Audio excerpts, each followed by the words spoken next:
Hello friends, எப்படி இருக்கீங்க?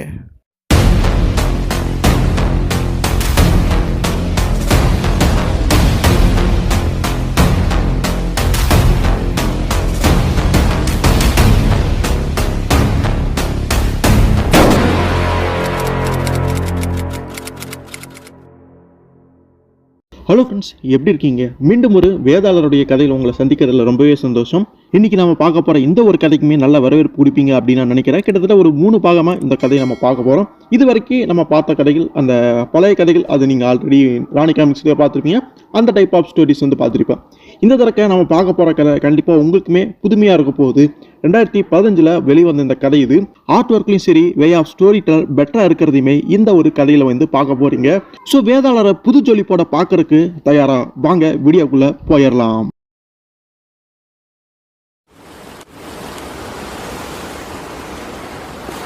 பல நூற்றாண்டுகளுக்கு முன்னாடி அங்க ஒரு கப்பல்ல பயணிகள் எல்லாமே போயிட்டு இருந்திருக்காங்க. அப்ப அந்த கப்பல் வந்து தாக்குதலுக்கு உள்ளாக்கப்படுது. அதுக்கு காரணம் பைரட்ஸ். சிங் பிரதர்வுட் அப்படின்னு சொல்லப்படுற அந்த பைரட் தான் அந்த இடத்தையே ஆட்டி வச்சுட்டு இருந்திருக்கான், தன்னுடைய கண்ட்ரோல்ல வச்சிருந்தான் அப்படின்னு சொல்லலாம். அப்படி அங்கே போயிட்டு இருந்த ஒரு கப்பலையே வந்து இவங்க சர்வநாசமாக்குறாங்க. அதில் இருந்த எல்லா பயணிகளுமே இறந்து போயிட்டாங்க. அந்த கப்பலுக்குமே தீ வைக்கப்பட்டிருக்குது. பட் அதிர்ஷ்டவசமா ஒரே ஒரு பயணி மட்டும் எப்படியோ தப்பிச்சு கரை ஒதுங்குறாரு. அந்த நபருடைய அப்பாவை இவரால் காப்பாற்ற முடியல. அவர் அந்த பைரட்ஸ் கிட்ட அங்கேயே மாட்டி இறந்து போயிட்டாரு. பட் இவர் மட்டும் எப்படியோ தப்பிச்சு இங்க வந்துடுறாரு. அப்படி கரை ஒதுங்கின அந்த நபரை சில அலையா விருந்தாளிகள் வந்து கவனிக்கிறாங்க. அவங்க அந்த இடத்த சேர்ந்த பழங்குடியின மக்கள் அப்படின்னு தெரியுது. ஸோ கரை ஒதுங்கின அந்த நபருக்கு தெரிஞ்சிருச்சு. ஸோ நம்ம இப்போ இவங்க கிட்ட மாட்டிக்க போகிறோம். இவங்க நம்மளை என்ன பண்ண போகிறாங்களோ, வறுத்து சாப்பிட போகிறாங்களோ, அல்லது வேற ஏதாவது நம்மளை வந்து பயன்படுத்திக்க போகிறாங்களோ, நம்ம கதை முடிய போகுது அப்படின்னு நினைக்கிறாரு. ஆனால் அதுக்கு மாறா வேறொரு விஷயம் நடக்குது. அந்த மக்கள் அவரை வந்து தங்களோட கூட்டிட்டு போகிறாங்க. அவரை நல்லா பார்த்துக்கிறாங்க. அவரை அங்கேயே சுதந்திரமாக வாழவும் விடுறாங்க. என்னடா அது ஆச்சரியமா இருக்குது அப்படின்னு பார்த்தா, அந்த இடம் பெங்காலியா, அந்த காடு. ஸோ அங்கே வாழ்ந்துட்டு இருக்கக்கூடிய அந்த மக்கள் தான். அவங்களுக்கு அந்த பைரட்ஸை நினைச்சாதான் கவலை, பயம். அவங்களத்தான் சுத்தமாக பிடிக்காத ஒழிய இந்த மாதிரி ஆபத்தில் தத்தளிச்சிட்டு இருக்கக்கூடிய நபர்களுக்கு உதவி பண்ணுறதுக்கெல்லாம் அவங்க தயக்கமே காட்ட மாட்டாங்க. ஸோ அந்த மக்கள் கூடயே வளர்ந்து அங்கேயே ஒரு மாதிரி வேற வழி இல்லாமல் அந்த நபர் வாழ்ந்துட்டு இருக்கும் பொழுது, கடற்கரையோரமாக அப்படியே நடந்து போயிட்டு இருக்கும் பொழுது ஒரு விசித்திரமான காட்சியை பார்க்குறாரு. கரையோரமாக ஏதோ ஒரு சடலம் ஒதுங்கி இருக்கிறத கவனிக்கிறாரு. நல்லா கவனிச்சு பார்க்கறாரு. அப்பதான் தெரியுது அந்த சடலம் யாருடையது அப்படின்னு. அது ஒரு பைரட், ஒரு கடற்கொள்ளையனுடையது. அது எப்படி அவருக்கு தெரிஞ்சது இது வந்து ஒரு கடற்கொள்ளையனுடைய சடலம் தான் அப்படின்னு பார்க்கும் பொழுது, அந்த தாக்குதல் இவர் எப்படி இந்த தீவுக்கு வந்து சேர்ந்தாரோ அந்த தாக்குதல் நடந்ததுல பைரட்ஸ்னால தான் அந்த கப்பல் தாக்கப்பட்டிருக்கும். அதுல அந்த நபருடைய அப்பா இறந்திருப்பாரு. அவரை கொன்னது இந்த ஒரு கடற்கொள்ளையன் தான். ஸோ அதனால பார்த்தோன்னே அவரு அடையாளம் கண்டுக்கிட்டாரு. அப்படிப்பட்ட கடற்கொள்ளையனே இங்க இறந்து இப்படி கிடக்குறானா, வேற ஏதோ விஷயம் நடந்திருக்கு அப்படிங்கிறதையுமே புரிஞ்சுக்கிறாரு. அந்த சமயத்துல அதை பார்த்தோன்னே அவருக்கு என்ன ஆச்சு அப்படிங்கிறதுல கொஞ்சம் அமைதியா இருக்காரு, யோசிக்கிறாரு. அதுக்கப்புறம் ஒரு தீர்க்கமான சில முடிவுகளுமே எடுக்கிறாரு. ஒரு இடத்துக்கு போறாரு. ஒரு மண்டையோட்டை எடுத்துக்கிட்டு அதுல அப்படியே சபதம் பண்றாரு. அங்க நெருப்பு எல்லாமே கொழுந்து விட்டு எரியுது. ஏடா சபதம் பண்றாரு அப்படின்னு பார்க்கும் பொழுது, இனிமே நான் வந்து நீதி நேர்மைக்காக போராட போறேன். யாருக்கு எந்த பிரச்சனைனாலும் உதவி பண்றதுக்கு நான் முன்னாடி வந்து நிற்பேன்.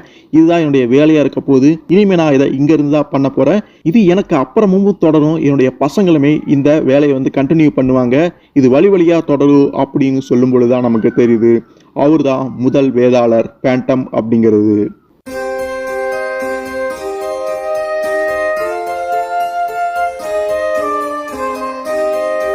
ஸோ அவருக்கு அப்புறமா நடமாடும் மாயாத்மா, வேதாளர், முகமொழி வீரர், மாயாவி அப்படின்னு பல பெயர்கள்ல இன்னைக்கு வரைக்குமே தொடர்ந்து அழைக்கப்பட்டு இருக்காரு நம்முடைய அந்த வேதாளர்.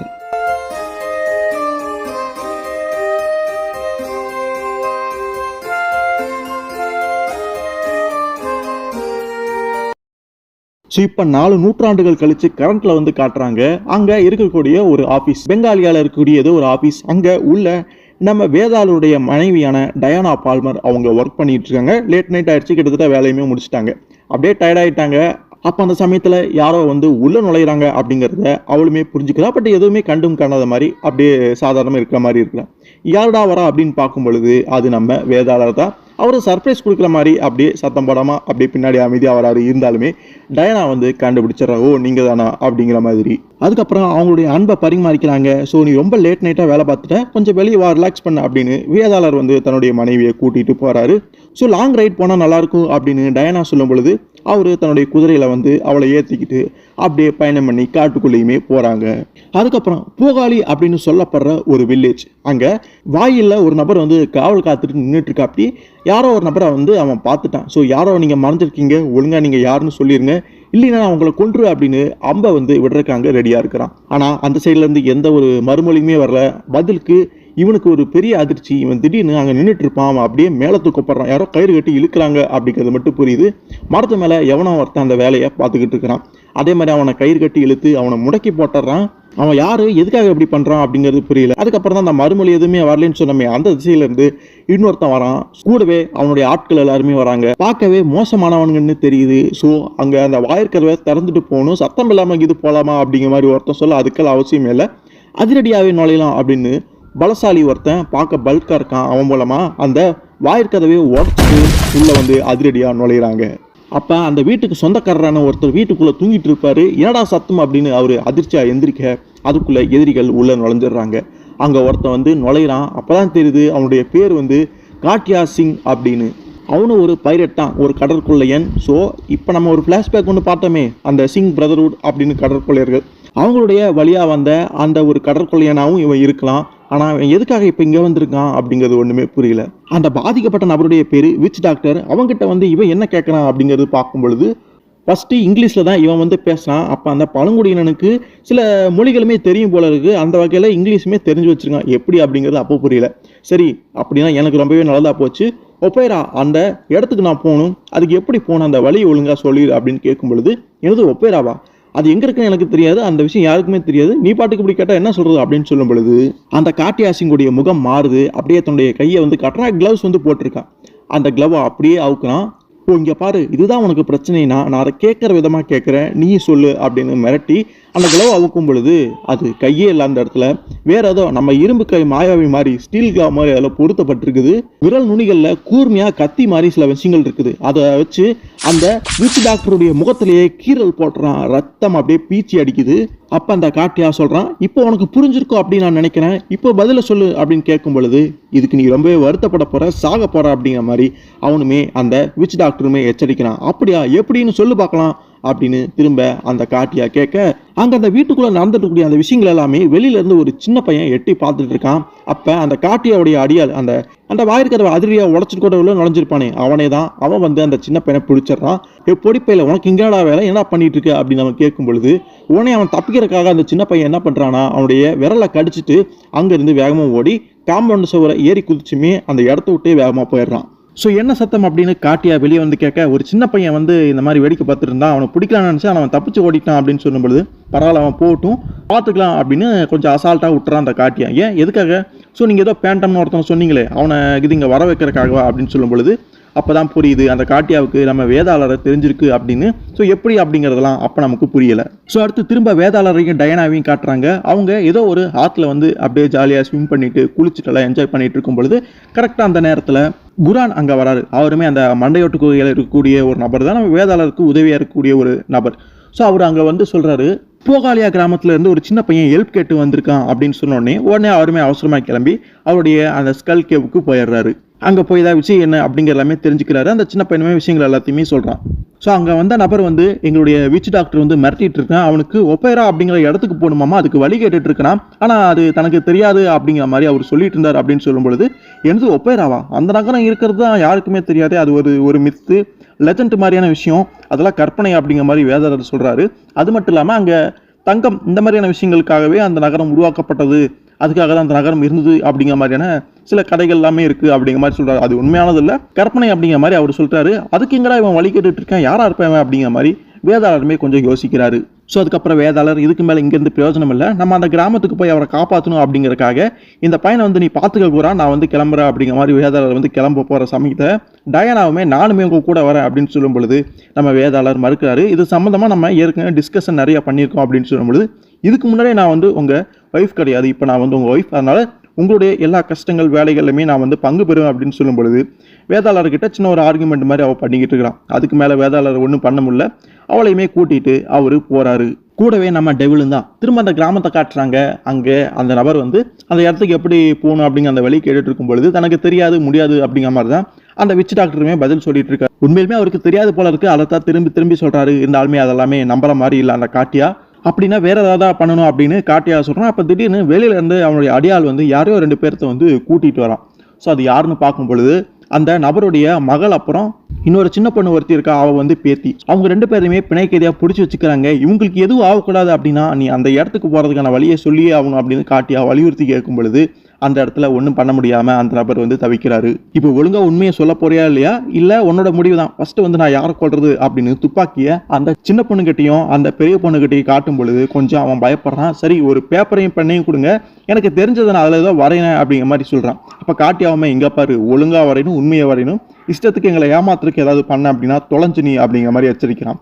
அப்போ அந்த விச் டாக்டர் வந்து பேசுகிறான், இங்கே பாருங்க, நான் ஒன்றும் முழு ட்ரைபு கிடையாது, இங்கேயே வாழ்ந்து பிறந்த ஒரு மனுஷன்லாம் கிடையாது, நானே பாதியில் தான் வந்து இங்கே ஒரு மாதிரி சேர்ந்தேன், இங்கே தான் வாழ்ந்துக்கிட்டு இருக்கிறேன், அதனால் எனக்கு இந்த இடத்துடைய கடந்த காலமோ வரலாறை பற்றியெல்லாம் ஒன்றும் தெரியாது, ஏதோ தெரிஞ்சதை நான் சொல்கிறேன் அப்படிங்கிற மாதிரி சொல்கிறான். ஸோ அதனால தான் அவனுக்கு இங்கிலீஷ் தெரிஞ்சிருக்கு வெளியாள் அப்படிங்கிறனால. இருந்தாலுமே நீங்கள் இப்படி பண்ணுறதுலாம் நல்லதுக்கே கிடையாது. இந்த இடத்துல வாழ்ந்துட்டு இருக்கக்கூடிய அந்த அழியாத மனுஷன் அவர் வந்து உங்களை அழிச்சிருவாரு, அது உங்களுக்கு நல்லது கிடையாது அப்படின்னு எச்சரிக்கும் பொழுது அவர் வேதாளரை தான் குறிப்பிட்டாரு அப்படிங்கிறது புரியுது. அப்போ அதை கேட்ட கடுப்பான காட்டியா அந்த சின்ன பொண்ணு தலையில கண்ணை நட்டி திரும்ப மிரட்டுறான். அப்படியே அவனும் பேசுறான், இதுக்கு மேலே நீ அந்த பேண்டமோ அந்த அழியாத மனுஷன் இம்மோட்டல் இதை பற்றிக்கெல்லாம் நீ பேசக்கூடாது, அதை நீ அப்படியே மறந்துடணும் அப்படின்னு சொல்லும் பொழுது சரி, அந்த இம்மோட்டல் யாருன்னு எனக்கு தெரியாது, நான் இனிமேல் அந்த வார்த்தையவே யூஸ் பண்ண மாட்டேன் அப்படின்னு பயந்துட்டு அந்த மேப் அப்படியே வரையவும் ஆரம்பிக்கிறான். பட் எது எப்படியோ வேதாளர் கையால் இவங்களுக்கு மரணம் நிச்சயம் அப்படிங்கிறத மட்டும் மனசில் நினச்சிக்கிட்டு அந்த நபர் வேற வழி இல்லாமல் அந்த விஷயத்தை எல்லாமே பண்ணிட்டு இருக்காரு. ஸோ கிட்டத்தட்ட ஆல்மோஸ்ட் அங்கே விடிஞ்சிருது. அங்கே வெளியில் காவலுக்கு சில நபர்கள் உட்காந்து அப்படியே பேசிட்டு இருக்கும் பொழுது கரெக்டாக அந்த இடத்துக்கு நம்ம டயனா பால்மர் மட்டும் தனியாக வராங்க. என்னடா அவங்க மட்டும் தனியாக வராங்க அப்படின்னு பார்க்கும்பொழுது அங்கே ஏதோ சாதாரண பயணி மாதிரி வந்து ஏதோ ஒரு இடத்துக்கு போகணும், எனக்கு நீங்கள் வழி சொல்லுவீங்களா அப்படிங்கிற மாதிரி கேட்கும் பொழுது அந்த 3 கடற்கொலைகளும் வாழ்க்கையில் பெண்ணையே பார்க்காத மாதிரி அதிசயமாக பார்க்குறாங்க. தவறான எண்ணத்தோட அந்த பெண்ணை நெருங்கணும் அப்படின்னு நினைக்கிறாங்க. கரெக்டாக அந்த சமயத்தில் டெவில் அப்படின்னு அந்த பொண்ணு சொல்லும் பொழுது டெவில் வந்து டயனாவுக்கு ஹெல்ப் பண்ண அங்கே வந்துடுது. இந்த நாயங்கடா திடீர்னு வந்துச்சு அப்படின்னு அவங்க அதிர்ச்சி அடைகிறாங்க. சரி, அந்த நாயை சுட்டு கொள்வோம் அப்படின்னு துப்பாக்கிகள் எடுக்கிறாங்க. கரெக்டாக நம்ம வேதாளருமே அங்கே வந்து அவங்க துப்பாக்கிகள் எல்லாத்தையுமே சுட்டு அவங்கள டிஃபீட் பண்ணுறாரு.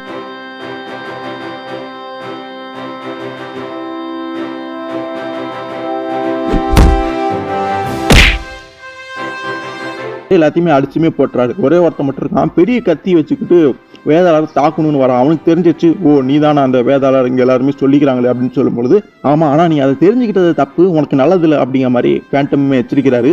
ஸோ பார்க்கலாம், அவனை ஏதோ இம்மோட்டர்லாம் சொல்கிறாங்க, அது உண்மையா இல்லையான்னு இப்போ தெரிஞ்சிடும்னு வேதாளரை வந்து கொல்லணும் அப்படிங்கிற ஒரு வெறியோட அவன் தாக்க வரான். ஆனால் அசால்ட்டாக நம்ம வேதாளர் தடுத்து அவனை வந்து அடிச்சு போடுறாரு. அடிச்ச அடியில் அவனுடைய கன்னத்துலையுமே அந்த மண்டையோட்டு முத்திரை அந்த சிம்பிள் இருக்கிறதையுமே பார்க்க முடியுது. ஸோ அதுக்கப்புறம் எந்த பிரச்சனையும் இல்லை, நம்ம வந்து உள்ளே போகலாம், டயனா நீ வந்து இங்கேருந்து இவங்களை பார்த்துக்கும், இந்த இடத்த பத்திரமா செக்யூர் பண்ணிக்கோ அப்படிங்கிற மாதிரி சொல்லிட்டு போகிறாரு. அப்படி போகும் பொழுது யாரோ ஒருத்தன் வந்து மேலே இருக்கிறத வந்து கவனித்து சடனாக வந்து திரும்புறாரு, துப்பாக்கி வந்து பிடிச்சிட்டு யார் நீ, உண்மையை சொல்லு, ஒழுங்கா கீழே இறங்கி வந்துரு அப்படின்னு மிரட்டுறாரு. ஆனால் அங்கிருந்தவன் அதுக்கு எல்லாமே செவி சாய்க்காம அங்கிருந்து வேகமாக பாஞ்சு குதிச்சு நம்ம வேதாளரையே அடிச்சிடறான். வேதாளர் அங்கே கீழே விழுந்துடுறாரு. யாராவன் ஆள் வித்தியாசமாக இருக்கான் அப்படிங்கிறது புரியல, பார்க்க டார்சான் மாதிரி இருக்கிறான்.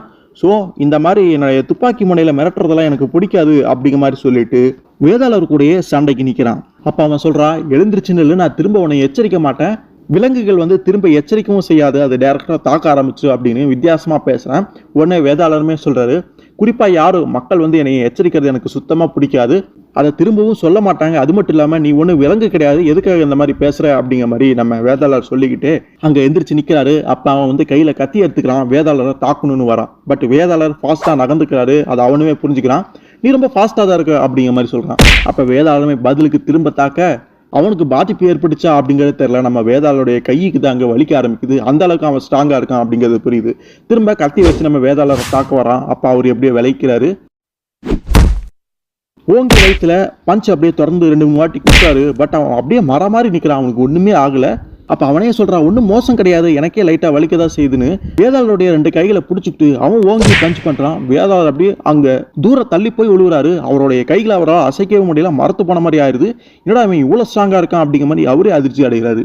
இது வேலைக்காகாதே, வேற ஏதாவது ஸ்ட்ராட்டஜியை பயன்படுத்தி அவனை பிடிக்கணும் அப்படின்ட்டு அவன் தாக்க வரும்பொழுது விலகிட்டு அப்படியே பின்னாடி வந்து 2 கைகளால அவனை அப்படியே பிடிச்சிக்கிறாரு. ஸோ நீ மாட்டிக்கிட்ட, ஒழுங்கா சரணடைஞ்சிரு அப்படின்னு சொல்லும்பொழுது எனது மாட்டிக்கிட்டனா, அதுக்கு வாய்ப்பே இல்லை அப்படின்னு அப்ப தன்னுடைய பலத்தை பயன்படுத்தினா அப்படியே தூக்கி வீசி நம்ம வேதாளரை பொத்துன்னு போடும் பொழுது அதிர்ச்சியா தான் இருக்குது நம்ம வேதாளருக்கு. இருந்தாலுமே பதிலுக்கு அவருமே எட்டி உதைக்கிறாரு. இப்ப 2 பேருமே தீவிரமா தாக்குறதுக்கு ஒருத்தருக்கு ஒருத்தர் அங்க நேருக்கு நேரா பார்த்துட்டு நிற்கும் பொழுது டயானா அங்க வந்து குறிக்கிறா. அப்படி நம்ம வேதாளருமே எதுக்காக நீங்க வர, பின்னாடி போ அப்படிங்கிற எச்சரிக்கிறாரு. ஆனா அவ சொல்றா, ஜிம்மி வெல்ஸ் அப்படிங்கிற மாதிரி அந்த நபரை பார்த்து கூப்பிடுறான். அவனுமே டயானா பால்மர், ஓ நீதானா அப்படிங்கிற மாதிரி அவனுமே சொல்றான். வேதாளருக்கு ஒண்ணுமே புரியல. அவங்க 2 பேர் திடீர்னு வந்து ஒன்னா அங்க பேசிக்கிறாங்க. வேதாளர் அங்க குழப்பத்துல இருக்கிறதையுமே பார்க்க முடியுது. அப்ப டயானா ஜிம்மியை பார்த்து கேட்கறா, நீ எதுக்காக பேண்டம் கூட சண்டை போட்டுட்டு இருக்க அப்படின்னு சொல்லும் பொழுது, ஓஹோ இவன் தான் பேண்டமா, எனக்கு தெரியாதே, நானு ஒரு கடற்கொள்ளையன் பைரட் அப்படின்னு நான் நினைச்சிட்டேன். இல்ல இவர் அப்படி கிடையாது அப்படிங்கிற மாதிரி டயானா சொல்றேன். சரி ஓகே, நீ வந்து அவன் கூட என்ன பண்ணிட்டு இருக்க அப்படின்னு கேட்கும் பொழுது, அது வந்து அவரு என்னுடைய ஹஸ்பண்ட் அப்படிங்கிற மாதிரி சொல்லும் பொழுது அவனுக்கு அதிர்ச்சியா இருக்குது. ஸோ இப்படி 2 பேர் இவங்க பேசிட்டு இருக்கும் பொழுது நம்ம வேதாளர் கேட்கிறாரு, டயானா எனக்கு ஒண்ணுமே புரியல, யார் இவன் அப்படிங்கிற மாதிரி. இவனுடைய பேர் வந்து ஜிம்மி, முன்னாள் ஃப்ரெண்டு அப்படின்னு அங்க பேசிட்டு இருக்கும் பொழுதே சில நபர்கள் குறுக்கிடுறாங்க. உண்மையான பைரட்ஸ் அப்ப அங்க வந்துடுறாங்க. உடனே அதை பார்த்த ஜிம்மியுமே டயானா இங்க இருந்து ஆபத்து அப்படின்னு டயானாவை ஒரு இடத்துல மறைவா கொண்டு போய் வைக்கணும்னு அவளை இழுத்துட்டு ஓடுறான். நம்ம வேதாளருக்கு அது ரொம்பவே யூஸ்ஃபுல்லா போயிருது. எது எப்படியா நம்ம கூட ஒரு நேரம் சண்டை போட்டுட்டு இருந்தாலும் நமக்கு இப்போ ஹெல்ப் தானே பண்றா அப்படின்னு அந்த பைரட்ஸ் கூட சண்டை போட ஆரம்பிக்கிறாரு. ஃபர்ஸ்ட் அந்த பைரட்ஸ் வந்து சொல்றாங்க, இவர் எப்படியோ சாமர்த்தியமா விலகிட்டு சண்டை போட ஆரம்பிக்கிறாரு. அப்ப வேற ஒரு இடத்துல காட்டுறாங்க, அங்க சில ஜீப்ல சில நபர்கள் எல்லாமே போயிட்டு இருக்காங்க. அது எல்லாமே அந்த காட்டியாவும் ஆட்கள் தான் அங்க போயிட்டு இருக்காங்க.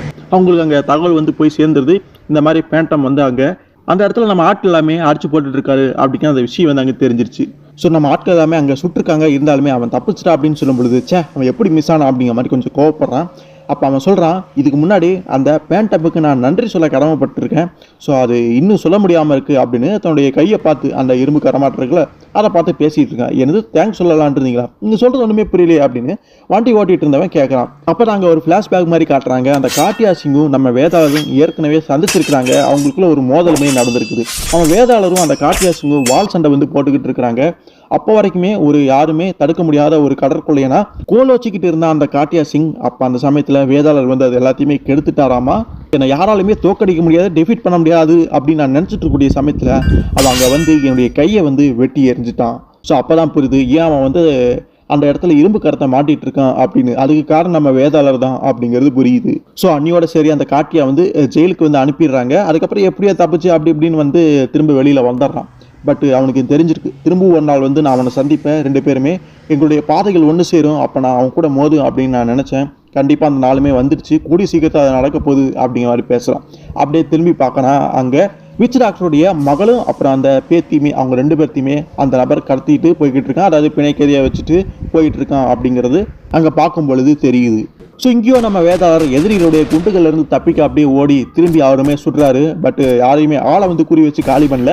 அவங்க வச்சிருக்கக்கூடிய துப்பாக்கிகள் எல்லாமே சுட்டு வெளுத்துறாரு. ஸோ இந்த மறைவுல இருந்து மேலே மரத்து மேலே இருந்த டயானாவும் அந்த ஜிம்மியும் பார்த்துட்டு இருக்காங்க. ஜிம்மி வந்து கேட்குறேன், என்ன உன்னுடைய ஆள் வந்து துப்பாக்கியை வித்தியாசமாக யூஸ் பண்ணுறாரு, நேராக அவங்கள பார்த்து சுட்டு கொல்ல வேண்டியதானே, ஆனால் வெறும் கன்ஸை மட்டும் கீழே போடுற கையை சுட்டு இருக்காரு அப்படின்னு சொல்லும் பொழுது, அவர் துப்பாக்கிகளை யாரையும் கொல்ல வந்து பயன்படுத்த மாட்டார். தேவைன்னா ஒரு டிஃபென்ஸ் மோடுக்காக தடுக்கிறதுக்காக மட்டும்தான் பயன்படுத்துவார். இப்போ நீ வந்து அவருக்கு போய் உதவி பண்ணுறது பெட்டராக இருக்கும் அப்படின்னு நினைக்கும்போது, ஓகே நானுமே போய் அவருக்கு ஹெல்ப் பண்ணுறேன் அப்படின்னு காலத்தில் அந்த ஜிம்மியுமே குதிக்க ஆரம்பிச்சிடறான். ஸோ அப்போ ஒருத்தன் வேதாளரை தாக்கணும் அப்படின்னு கத்தி வச்சுட்டு அங்கே வரும்பொழுது திடீர்னு அவனுடைய கழுத்தில் யாரோ கயிறை போட்டு மேலே இழுக்கிறாங்க. அது ஆப்வியஸாக நம்ம ஜிம்மி தான். ஸோ நம்ம ஆள் திடீர்னு மேலே போகிறானே அப்படின்னு மற்ற ஆட்கள் எல்லாமே திரும்பி இருக்கும் பொழுது அதை சாதகமாக பயன்படுத்திட்டு வேதாளர் அங்கே 2 பேர்த்த அடிச்சு போடுறாரு. இங்கே நான் இருக்கிறத எப்படி நீங்கள் மறந்துட்டு அசால்ட்டாக இருக்கலாம், இதை என்னை இன்சல்ட் பண்ணுற மாதிரி இருக்குது அப்படிங்கிற மாதிரி அவருமே வேடிக்கையாக பேசுகிறாரு. அப்போ மேலே இழுக்கப்பட்ட அந்த நபர் இருக்கான்ல, அவன் அப்படியே கீழே வந்து ஜிம்மி விட அவன் இன்னொருத்த மேலே போய் விழுது அங்கே விழுந்துடுறான். இடத்துல எல்லாருமே அங்கே மாட்டிக்கிறாங்க. நம்ம வேதாளர் வந்து ஒருத்தனை பிடிச்சி, இங்கே பாரு நீங்களாம் யாரு, உங்களுடைய பாஸ் யாரு அப்படின்னு அங்கே கேட்கும் பொழுது அவன் வேற வழியில் நமக்கு உண்மையை வந்து சொல்ல ஆரம்பிக்கிறான். அது வந்து சிங் பிரதர். ஸோ அந்த காட்டியா சிங் அப்படின்னு சொல்லும் பொழுது தான் நம்ம வேதாளருக்கு புரியுது, இவன் கூட நம்ம ஏற்கனவே மோதி இருக்கோம், அவன் தான் திரும்பி வந்திருக்கான் அப்படிங்கிறத புரிஞ்சோன்னே அவருக்கு கொஞ்சம் கோவம் வருது. ஸோ இது சாதாரண பிரச்சனை இல்லை, அவனை ஃபேஸ் பண்ணுறது கஷ்டம் அப்படிங்கிறத புரிஞ்சுக்கிட்டு இந்த இடத்த சுற்றி வேற யாராவது இருக்காங்களா, என்னுடைய ஆட்கள் இருக்காங்களா அப்படின்னு செக் பண்ணலான்னு வேதாளர் அப்படியே போகும்பொழுது திடீர்னு ஜிம்மி நம்ம வேதாளர் இடிச்சுக்கிட்டு முன்னாடி போகிறான். அதுக்கெல்லாம் டைம் இல்லை, முதல்ல அந்த வீட்டில் இருக்கக்கூடிய விச் டாக்டர் என்ன ஆனாருன்னு போய் அவரை வந்து பார்க்கணும் அப்படின்னு அவன் சொல்றதும் கரெக்ட் தான். முதல்ல போய் அவரை பார்ப்போன்ட்டு இப்போ எல்லாருமே அந்த குடிசைக்குள்ளேயுமே போறாங்க. ஸோ உள்ள அந்த ஃபர்ஸ்ட் ஜிம்மி தான் நுழையிறான். உள்ள போனோடனே அந்த ஜிம்மியை வந்து இந்த நபருக்கு தெரிஞ்சிருக்கு, அந்த பெரியவருக்கு பாவானா அப்படிங்கிற மாதிரி ஏதோ வித்தியாசமான பேரை சொல்லி குறிப்பிடுறாரு. உங்களுடைய நிலைமையை பற்றி நான் கேள்விப்பட்டேன், அனிமல்ஸ் எல்லாமே என் கூட பேசி என்கிட்ட சொல்லுச்சு அப்படின்னு சொல்லும் பொழுது பின்னாடி கேட்டு இருந்த வேதாளருக்கு ஆச்சரியமா இருக்குது. என்ன இவன் அனிமல்ஸ் கிட்ட எல்லாம் பேசுவானா அப்படின்னு டயனா கிட்ட கேட்கும் பொழுது, இது என்ன ஆச்சரியம், நீங்களும் கூட தான் குதிரை கட்டியும் நாய்கிட்டையும் பேசுறீங்க அப்படின்னு சொல்லும் பொழுது, நீ சொல்றது கரெக்டு தான் அப்படிங்கிறத அவருமே புரிஞ்சுக்கிறாரு. அதுக்கப்புறம் அந்த ஜிம்மி வந்து அவரை காப்பாற்றி ஆகணும் அப்படின்னு சொல்லிட்டு அப்படியே தூக்கிட்டு வெளியில போனா. அப்போ அவர் சொல்றாரு, என்னை பத்தி பெருசாக கவலைப்படாதீங்க, என்னுடைய மகளையும் என்னுடைய பேத்தியுமே அந்த காட்டியாசிங்க கடத்திட்டு போயிட்டான், அவங்கள வந்து காப்பாத்துங்க அப்படின்னு சொல்லும் பொழுது கவலைப்படாதீங்க, அந்த வேலையை நான் பார்த்துக்கிறேன் அப்படின்னு முதல்ல அவங்களை காப்பாற்றி ஆகணும், வாங்க போகலாம் அப்படின்னு அப்படியே தூக்கிட்டு போறான். நம்ம வேதாளருமே குதிரையை கூட்டிட்டு டயானா கூட அங்கே போயிட்டு இருக்கும் பொழுது அவர் சொல்றாரு, என்னுடைய மண்டையோட்டு குகைக்கு போகலாம், அங்கே தேவையான மருந்துகள் எல்லாமே இருக்குது, அது மூலமாக சிகிச்சை அளிக்கலாம் அப்படின்னு சொல்லும் பொழுது அதுக்கு அவசியம் இல்லை, என்னோட இடத்துக்கே போய் வந்து ட்ரீட்மெண்ட் இவருக்கு கொடுத்துக்கலாம் அப்படின்னு அவன் சொல்கிறான். அப்போ வேதாளர் கொஞ்சம் கடுப்பாகிறாரு, இங்கே பாரு உனக்கு விஷயம் புரியல, இந்த விஷயத்தில் வந்து அந்த சிங் பிரதர்வுட் அந்த காட்டியா சிங் சம்மந்தப்பட்டிருக்கான், அவங்க கூட நான் ஏற்கனவே மோதிருக்கேன், அவன் ஒரு மோசமானவன் அப்படின்னு சொல்லும் பொழுது, அப்படியா அதுவும் நல்லதா, நீ அவனை தேடிப்போ, என்னோட வழியில் குறுக்க வராத அப்படிங்கிற மாதிரி கொஞ்சம் விதண்டாவாதமாகவே அவன் பேசிகிட்டு இருக்கான். நம்ம வேதாளருக்கு ரொம்பவே டென்ஷன் ஆகுது. இங்கே பாரு டயானா, அவனுடைய ஃப்ரெண்டு வந்து எது சொன்னாலுமே கேட்க மாட்டீங்கன்னா, நேராக என்னுடைய மூஞ்சிக்கு நேரம் இந்த மாதிரி பேசுறதெல்லாம் எனக்கு சுத்தமாக பிடிக்கல அப்படிங்கிற மாதிரி அவருமே கோவப்படுறாரு. சரி இருந்தாலுமே அதெல்லாமே மறந்துட்டு இப்போ நம்ம குதிரையிலையாவது போகலாம், என்னுடைய குதிரையை தரேன், சீக்கிரமாக அங்கே போய் சேருங்க அப்படின்னு சொல்லும்போது அதுக்கெல்லாம் அவசியம் இல்லை, நான் என்னோட வழியிலே போய்க்கிறேன் அப்படிங்கிற மாதிரி. ஏன்னா அவன் எது சொன்னாலுமே ஏற்றுக்க மாட்டேங்கிறானே அப்படின்னு திரும்ப முயற்சி பண்ணி பார்க்காரு. சரி குதிரை வேணான்னா உனக்கு பிடிச்ச வேறு ஏதாவது அனிமல்ஸ், அதாவது காரு வண்டி இந்த மாதிரி இதில் போகலாம்ல அப்படின்னு சொல்லும்போது, ஆமாம் எனக்கு ஒரு வாகனம் இருக்குது அப்படின்னோடனே அந்த வாகனம் அங்கே வந்துருச்சு. அது வேற அந்த ஒரு வண்டியும் கிடையாது, அவனுடைய ஒரு பேசக்கூடிய அவன் அனிமல்ஸ்கிட்ட பேசுவானே ஒரு பெரிய யானை வந்து அங்கே வருது, அதில் அவன் ஏறிக்கிறான். ஸோ நீங்கள் என்னை பின்தொடர்ந்து வாங்க அப்படின்னு சொல்லும் பொழுது அவர் குதிரையில் வந்து டயனாவை கூட்டிகிட்டு அப்படியே போகிறாரு. அப்போ வேதாளர் கேட்குறாரு, சரி இங்கே பாரு, அவன் யார், உனக்கு இவனை பற்றி தெரிஞ்சிருக்கு, இதான் டைம் வந்து அவனை பற்றி எல்லாமே சொல்லு அப்படின்னு சொல்லும் பொழுது அவளுமே அங்கே சொல்கிறான். ஸோ ஃபஸ்ட் டைம் நான் வந்து இவனை பார்த்தப்பேன் ஒரு சாதாரண ஒரு பணக்காரனாக இருந்தால், அப்போ வந்து சிட்டியில் தான் வாழ்ந்துட்டு இருப்பான் போல இருக்குது, ஏதோ ஒரு சூழ்நிலை காரணமாக தான் இந்த மாதிரி இப்போ காட்டில் வந்து இருக்கிறான். ஆரம்பத்தில் அவனுக்கு என் மேலே ஒரு கண் இருந்தது, ஆனால் எனக்கு பெருசாக இன்ட்ரெஸ்ட் இல்லை, நான் வந்து கண்டுக்கல. சரி இப்போ அவன் என்ன மாதிரியான ஆள், என்ன மாதிரி ஒரு டைப்பு, இந்த காட்டிலே வாழக்கூடிய ஒரு காட்டுவாசி மாதிரி அப்படின்னு சொல்லும் பொழுது, இப்படி கேட்டால் எப்படி, நீங்கள் மட்டும் என்ன, அதாவது நான் வந்து காலேஜில் உங்கள் கூட ஒன்றா படிச்சுட்டு இருக்கிறேன், அப்போ நீங்கள் யார் என்ன உங்கள் பேக்ரவுண்ட் எதுவுமே தெரியாது, நீங்கள் ஒரு காட்டுவாசி அப்படின்னு நான் சொல்ல முடியும் அப்படின்னு டயானாமே ஒரு போட சரி ஏதோ ஒன்று ஸ்டார்டிங்லேருந்து எல்லா விஷயத்தையும் விளக்கமாக எனக்கு சொல்லு அப்படிங்கிற மாதிரி அவருமே கேட்கும் பொழுது, இதை அவன் போயிட்டு இருக்கான இந்த யானையிலேருந்து ஆரம்பிய அப்படிங்கிற மாதிரி அவருமே வேடிக்கையாக பேசுறாரு. அதுக்கப்புறம் அப்படியே கொஞ்சம் நேரம் போயிடுது, நம்ம கிட்டத்தட்ட வந்து சேர்ந்துட்டோம் அப்படிங்கிற மாதிரி அந்த ஜிம்மியுமே சொல்கிறான்.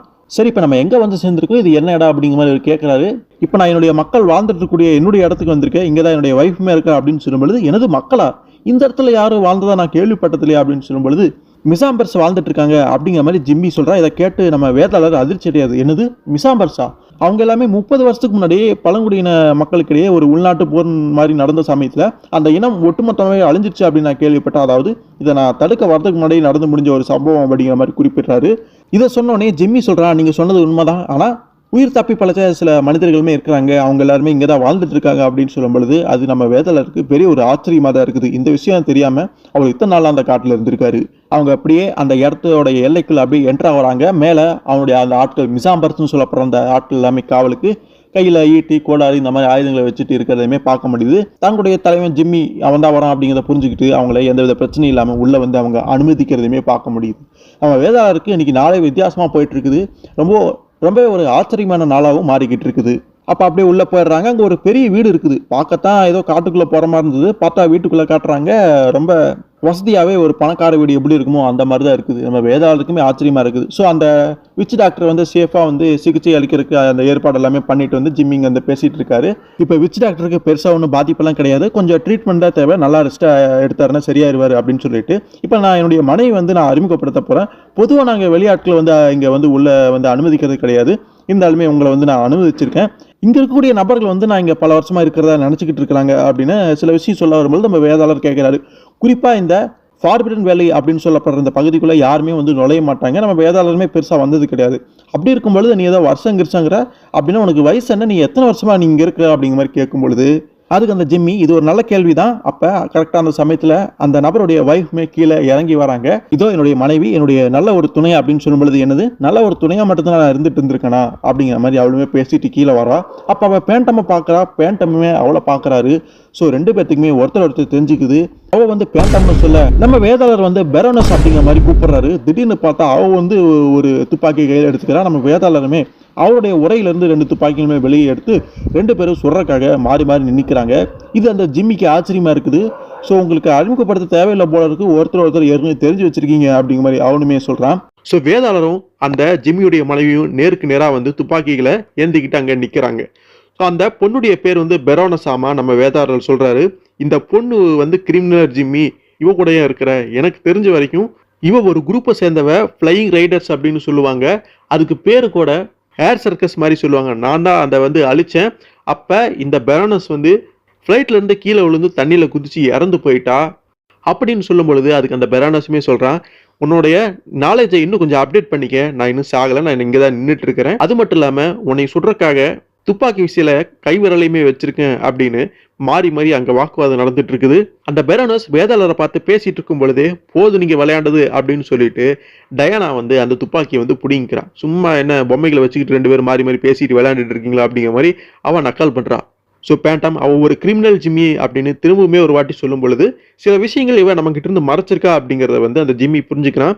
ஸோ அது என்ன அப்படிங்கிற மாதிரி அந்த பெரோனஸ் கிட்ட ஜிம்மி கேட்கும் பொழுது, நான் அவங்ககிட்ட நேர்மையாக தான் இது வரைக்கும் இருந்திருக்கேன் ஜிம்மி, அதில் எந்த மாற்றமும் கிடையாது, எல்லா விஷயங்களுமே நான் சொல்லியிருக்கேன், ஆனால் ஒரு சில விஷயங்களை தவிர அப்படின்னு அந்த மறைச்ச உண்மையை அப்பத்தான் அவளுமே வெளியில் சொல்கிறாள். ஸோ ஒரு டைமில் அவள் அப்படி இருந்திருந்தாலும் இப்போ அப்படி கிடையாது, நல்லவளா மாதிரி இந்த ஜிம்மி கூட இப்போ நல்ல முறையில் வாழ்ந்துகிட்டு இருக்கிறா.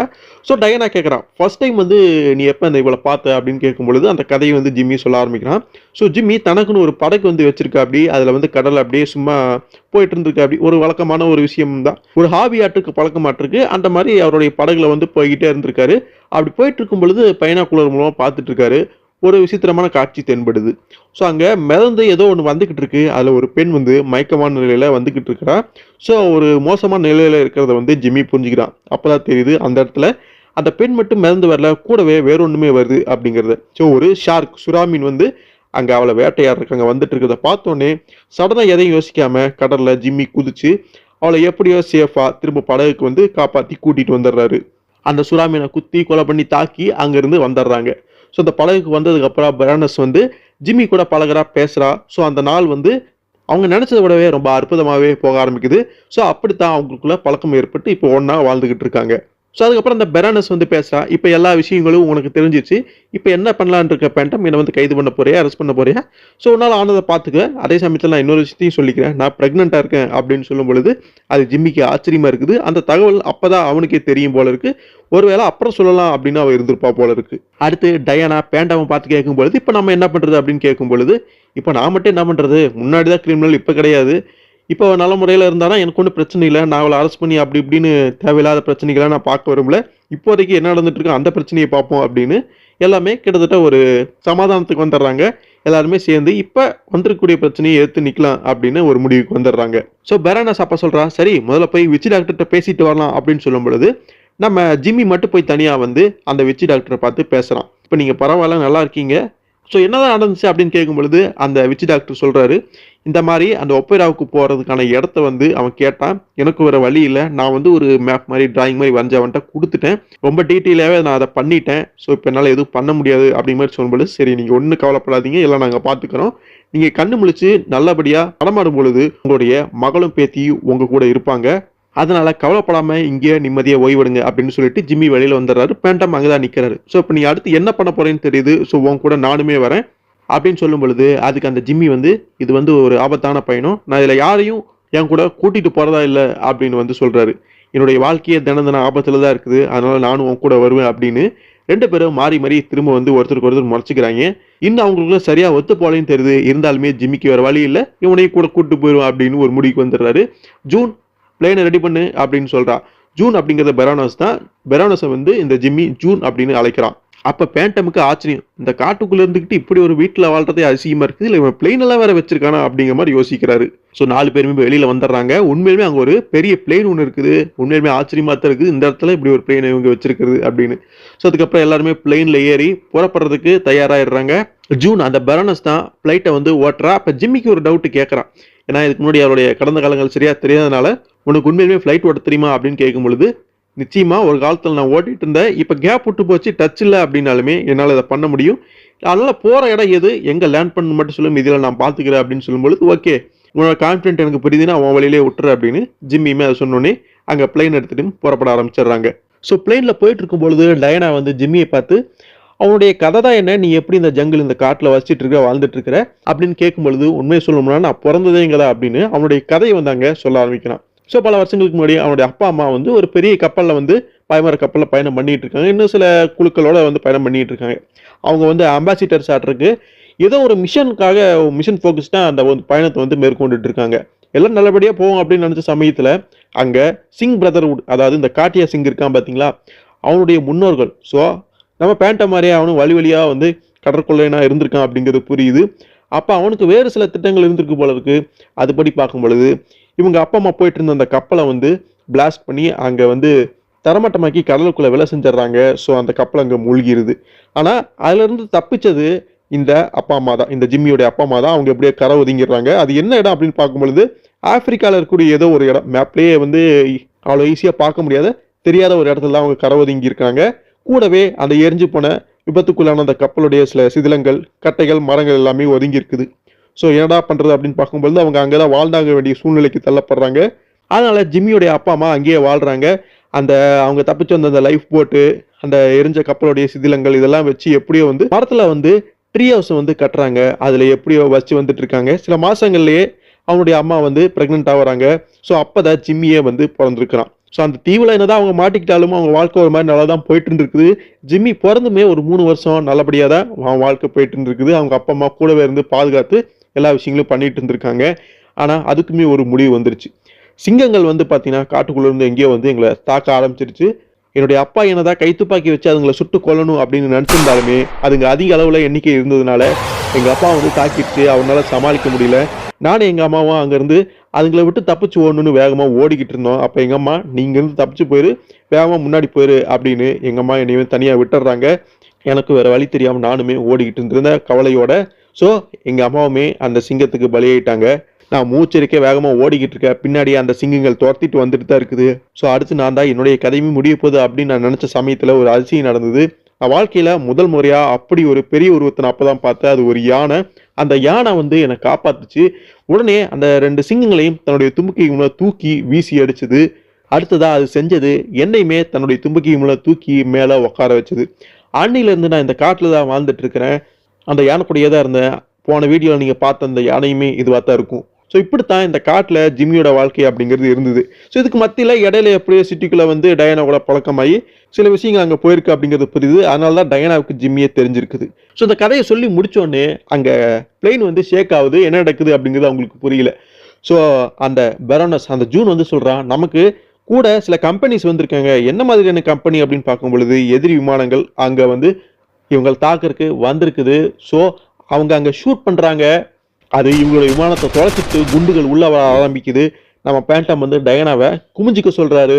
ஸோ சில விஷயங்கள் அப்படியே போய்கிட்டு இருக்குது. முடிஞ்ச வரைக்கும் ஜூன் வந்து ஃப்ளைட்டை வேகமாக திருப்பி ரைட் சைடில் திருப்பி அப்படியே கொஞ்சம் விலகி போயிடுறா. இருந்தாலுமே அவங்க ஃபாலோ பண்ணிட்டு தான் இருக்காங்க.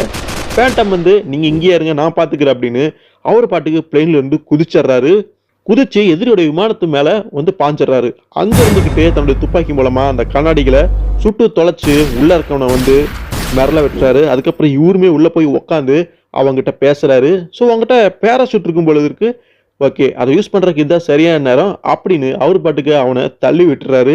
அப்போ இன்னொரு ஃப்ளைட்டில் இருந்த ஓட்டுநர் இருக்கான் பார்த்தீங்களா, அவன் அப்படியே அங்கே ஃபோன் காலில் வந்து காட்டியா சிங் கிட்ட பேசிகிட்டு இருக்கிறான். பேண்டம் வந்து ஒரு ஃப்ளைட்டை தன்னுடைய கண்ட்ரோல் எடுத்துக்கிட்டான். அவன் உள்ளே இருக்கிறான். ஸோ நான் என்ன பண்ணுறது அப்படின்னு கேட்கும்பொழுது காட்டியா சிங் சொல்கிறேன், அவனை கொன்று, ஆனால் தேவையில்லாமல் புல்லட்ஸை வேஸ்ட் பண்ண வேண்டாம், நான் என்ன சொல்ல வரேன்னு புரியுதுல அப்படின்னு ஒன்று அது அந்த பைலட்டும் புரிஞ்சுக்கிட்டு என்ன பண்ணுறான் அப்படின்னா ஃப்ளைட்டை வந்து பேண்டம் இருக்கக்கூடிய அந்த ஃப்ளைட்டை நோக்கி செலுத்துகிறான்.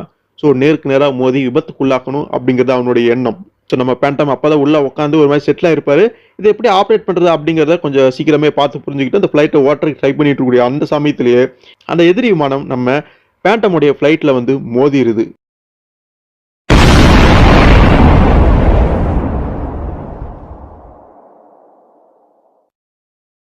அந்த ஃபிளைட் இருந்து பார்த்துருந்த டயனாவுக்கு ஒரே அதிர்ச்சி. நம்ம பேண்டம் என்ன ஆனாரோ அப்படிங்கிற ஒரு கவலை.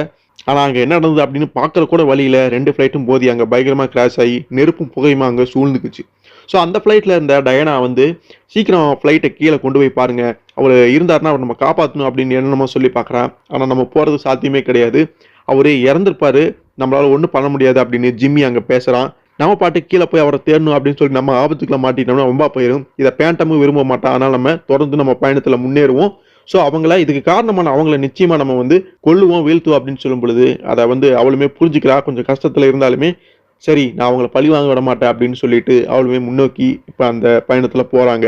ஆனால் உண்மையிலுமே இங்கே என்ன நடந்தது அப்படின்னு பார்க்கும் பொழுது அந்த 2 ஃப்ளைட்டுமே கிராஷாக இருந்தாலுமே அந்த பைலட் அதுக்கு முன்னாடியே பேராசூட்டை மாட்டிட்டு கீழே குதிச்சிருக்கிறான். நம்ம தப்பிச்சிட்டோம், அந்த பேண்டம் ஒளிஞ்சிட்டான், வேதாளர் ஒளிஞ்சிட்டான் அப்படின்னு அவன் நினச்சிட்டு இருக்கிற சமயத்திலேயே மேலே எட்டி பார்க்கும் பொழுது பெரிய ஒரு அதிர்ச்சி. பேண்டம் அங்கே சாகல, அவருமே எப்படியோ அந்த கடைசி நேரத்தில் கீழே குதிச்சிருக்காரு. அவர் வேகமாக பாஞ்சு வந்துட்டு இருக்காரு, கீழே விழுகுறாரு. கீழே விழுந்து நேராக வந்து அந்த பேராசூட்டில் ஒரு மாதிரி விழுந்து அப்படியே சறுக்கிட்டு வந்து அந்த பைலட்டை பிடிச்சிடறாரு. அவன் மாட்டிட்டு இருந்த அந்த பேராசூட்டிய கயிறுகளை வந்து அறுத்துறாரு. இப்போ அவன் வேகமாக கீழே விழுந்துடுறான். நேராக ஒரு காட்டுக்குள்ளே வந்து அங்கே இருக்கக்கூடிய தண்ணிக்குள்ளே தான் விழுகுறாங்க. அதனால சேஃபாக வந்து தப்பிச்சிடுறாங்க. பேண்ட்டுமே கீழே வந்ததுக்கப்புறம் அவனை அப்படியே தூக்கிட்டு வராரு.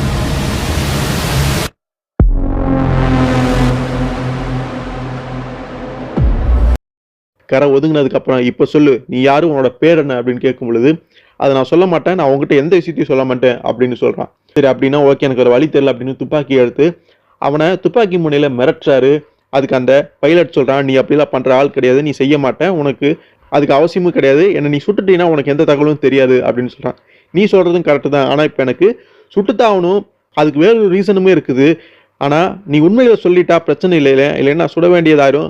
ஆனா இப்போ நான் சுட போறது டைகர் அப்படின்னு சொல்லும் பொழுது என்னது புலியா அப்படின்னு அவன் திரும்பி பார்க்கறான். காட்டுக்குள்ள இருந்து ஒரு புலி வந்து அவங்கள தாக்கறதுக்கு வந்துகிட்டு இருக்குது. ஃபர்ஸ்ட் அந்த பைலட்டை தான் பிடிக்க போகுது. ஸோ நீ உண்மையை சொல்லிட்டேன்னா தப்பிச்சிருவ, இல்லைன்னா அந்த புலிக்கு விருந்து நீதா அப்படின்னு சொல்லும் பொழுது அவன் அங்கே பயப்படுறான். புலியுமே ஒரு கட்டத்துக்கு மேலே பாயுது. என்னுடைய பேர் வந்து ஜமால், என்னுடைய பேர் வந்து ஜமால் அப்படின்னு அவன் உண்மைகளை சொல்றாங்க. ரெடி ஆயிட்டான். அந்த சமயத்தில் பேண்டம் வந்து தன்னுடைய துப்பாக்கி மூலமா அந்த புலியை தாக்குறாரு. புலியை சரியா அடிச்சிடறாரு. புலி கீழே விழுந்துருது, அங்கே இறந்து போயிருது. இருந்தாலுமே அவருக்கும் கவலையா இருக்குது. காட்டில் வாழ்றவர் அவருக்கு விலங்குகள் கூட நல்ல பழக்கம் இருக்குது. இருந்தாலுமே வேற வழி இல்லாமல் அந்த புலியை வந்து சுட்டு கொண்டதுனால அதை தடவி கொடுக்குறாரு. நீ இறந்தது வீண் போகாது, கண்டிப்பா நிச்சயமா அதுக்கு நான் ஏதாவது பண்ணுவேன் அப்படின்னு சொல்லிட்டு புலிகிட்ட பேசிட்டு அடுத்து இந்த ஜமால் கிட்ட வராரு. ஸோ என்ன பேசுறாரு அப்படின்னு பார்க்கும்பொழுது அடுத்து நம்ம போகணும், அந்த ஒப்பேராவுக்கு தான் போகணும், உனக்கு அந்த வழி அந்த மேப்பெல்லாம் நல்லாவே தெரியுமில்ல அப்படின்னு சொல்லும் பொழுது விச்சு டாக்டர் எல்லாமே தெளிவாக கிளியராக சொல்லியிருக்காரு. நம்ம அதுபடி நம்ம ஃபாலோ பண்ணிட்டு போகலான்னு காட்டுக்குள்ள 2 பேருமே நடந்து போறாங்க. ஸோ அங்கே ஃப்ளைட்ல நம்ம ஆளுங்க வந்து கிட்டத்தட்ட அவங்க வந்து சேர வேண்டிய இடத்துக்கு வந்துருவாங்க போல இருக்கு. குறிப்பிட்ட இடத்துல லேண்ட் பண்ணும் அப்படின்னு ஜிம்மி வந்து அந்த ஜூன் கிட்ட பேசிட்டு இருக்கிறா. அப்ப டயானாவுக்கு வந்து இன்னும் நம்மளுடைய வேதாளர் இன்னும் சாகல, உயிரோட தான் இருப்பாரு அப்படிங்கிற மாதிரி அவளுக்கு தோணுது. அதுக்கு ஜிம்மி சொல்றா, அப்படி உயிரோட இருந்தா அது நல்ல விஷயம் தான், நம்ம இந்த மிஷனை முடிச்சுட்டு இந்த வேலையை முடிச்சுட்டு திரும்பி போகும்பொழுது அவரை தேடுவோம், உயிரோட இருந்தா நிச்சயமா காப்பாற்றலாம் அப்படின்னு அவருமே சில ஆறுதலாக சில வார்த்தைகளை சொல்றாரு. ஸோ எல்லாருமே சீட்டில் உட்காந்துக்கிறாங்க. ஃப்ளைட் வந்து அங்கே கீழே இறங்குது. ரொம்ப நாளைக்கு அப்புறம் என்னதான் அந்த பெரோனஸ் வந்து ஃப்ளைட் ஓட்டியிருந்தாலுமே ரொம்ப நாளைக்கு அப்புறம் ஃப்ளைட் எடுத்ததுனால கரெக்டாக லேண்ட் பண்ணிடுவாளா அப்படிங்கிறது அவளுக்கே கொஞ்சம் டவுட்டாக தான் இருக்குது. ஆனால் எப்படியோ வந்து தரையில் வந்து வேகமாக அந்த ஃப்ளைட் இறங்குது, வேகமாக அப்படியே போய்கிட்டே இருக்குது. ஒரு கட்டத்துக்கு மேலே ரொம்பவே ட்ரை பண்ணி அந்த ஃப்ளைட்டை நிறுத்திடுறோம். ஸோ நம்ம நீட்டாகவே நம்ம திறமையை வந்து காட்டியிருக்கோம், ஃப்ளைட்டை எப்படியோ நல்லபடியாக லேண்ட் பண்ணிட்டோம் அப்படின்னு நினைக்கிறோம். ஜிம்மியுமே சூப்பராகவே நீ பண்ணிட்டேன், நானே எதிர்பார்க்கல நீ இப்படி பண்ணுங்கிற மாதிரி அவருமே பாராட்டுறாரு. ஆனால் உண்மையிலுமே கொஞ்சம் மிஸ் ஆயிடுச்சுன்னா அவங்க கீழே விழுந்திருப்பாங்க. ஏன்னா அவங்க இருந்தது ஏதோ ஒரு மலைப்பகுதி பள்ளத்தாக்கு மாதிரியான இடத்துல மேட்டு பகுதியில் வந்து கொண்டு போய் எட்ஜில் போய் நிறுத்தியிருக்கா. ஸோ இங்கே காட்டுக்குள்ளேயோ நம்ம வேதாளரும் அந்த பைலட் ஜமாலுமே அப்படியே பேசிக்கிட்டே நடந்து போயிட்டு இருக்கிறாங்க. உனக்கும் அந்த காட்டியாசிக்கு எப்படி பழக்கம் ஏற்பட்டுச்சு அப்படின்னு வேதாளர் கேட்கும் பொழுது உண்மையை சொல்லணும்னா 5 ஜென்ரேஷனா நாங்கள் அவங்க கிட்ட தான் வேலை செஞ்சுட்டு இருக்கிறோம். அவங்க எங்களுக்கு உதவி பண்ணுறாங்க, நான் படிக்க காலேஜ் ஃபீஸு சாப்பாடு தண்ணி எல்லாமே அவங்க பார்த்துக்கிட்டாங்க. அதனால தான் நாங்கள் வந்து அவங்களுக்கு விசுவாசமாக இந்த மாதிரி வேலைகளை செஞ்சுட்ருக்கோம் அப்படின்னு சொல்லும்போது தான் பேண்டம் வந்து அதை புரிஞ்சுக்கிறாரு. ஸோ அதனால தான் அவனுக்கு பிரதர்வுட்டுங்கிற மாதிரியுமே பேர் வந்துச்சோ. என்னதான் அவன் கெட்டவனாக இருந்தாலுமே சிலருக்கு ஏதோ ஒரு வகையில் உதவியாக இருக்கிறான். அந்த காரணமாக தான் அவங்க வந்து விசுவாசம் ஒரு நட்பு அப்படிங்கிறதுல வந்து உதவி பண்ணிக்கிட்டு இருக்காங்க. அதனால அவனுக்கு அந்த பிரதர்வுட் சிங் அப்படிங்கிற பேருமே வந்துச்சுங்கிற மாதிரி அவருமே ஒரு புரிஞ்சுக்கிறாரு வேதாளர். ஸோ அப்படியே முன்னேறி போயிட்டு இருக்கும் பொழுது திடீர்னு ஒரு அம்பு வந்து ஜமாலுடைய முதுகுல பாயுது. என்ன நடக்குது அப்படின்னு வேண்டாம் சுதாரிக்கிறதுக்குள்ள மேலும் சில அம்புகள் வந்து அவனை தாக்கி அவங்க கீழே சரிஞ்சிடறான். வேதாளருக்கு ஒண்ணுமே புரியல. ஜமால் அங்க உயிரோட இருக்கானா இல்லையானே தெரியல. இருந்தாலுமே அவர் வந்து அவனை தூக்கிக்கிட்டு ஒரு பாதுகாப்பான இடத்தை நோக்கி ஓடுறாரு. இருந்தாலுமே நிறைய அம்புகள் சீறி பாஞ்சுக்கிட்டு வருது. ஜமாலை ஒரு பாதுகாப்பான இடத்துல வச்சுட்டு திரும்ப வந்து அவரு தாக்குதலை மேற்கொள்றாரு, எதிர்கொள்றாரு. அவர் தன்னுடைய 2 துப்பாக்கிகளையுமே எடுத்து மேற்கொள்றாரு. அவர் யாரையும் கொள்ளுங்கிற நோக்கத்துல சொல்ல அவர் எப்பவுமே அப்படி இருந்ததும் கிடையாது. அந்த அம்புகளை வந்து நொறுக்கிறாரு. அது வேலை செய்யாத மாதிரி பண்ணிடுறாரு. நீங்க யார் என்னலாம் தெரியாது, ஆனா நான் உங்க எதிரி கிடையாது, அதனால முதல்ல இதை நிறுத்துங்க அப்படின்னு சொல்றாரு. ஆனா எனக்கு அப்படி தெரியல, உன்னை பார்த்தா எனக்கு தப்பா தோணுது அப்படின்னு வேதாள எதிர்க்கிறதுக்காக இன்னொரு ஆள் பின்னாடி இருந்து வரா. அது யாருன்னு தெரியல. அப்பதான் தெரியுது அவ ஒரு பெண் அப்படின்னு.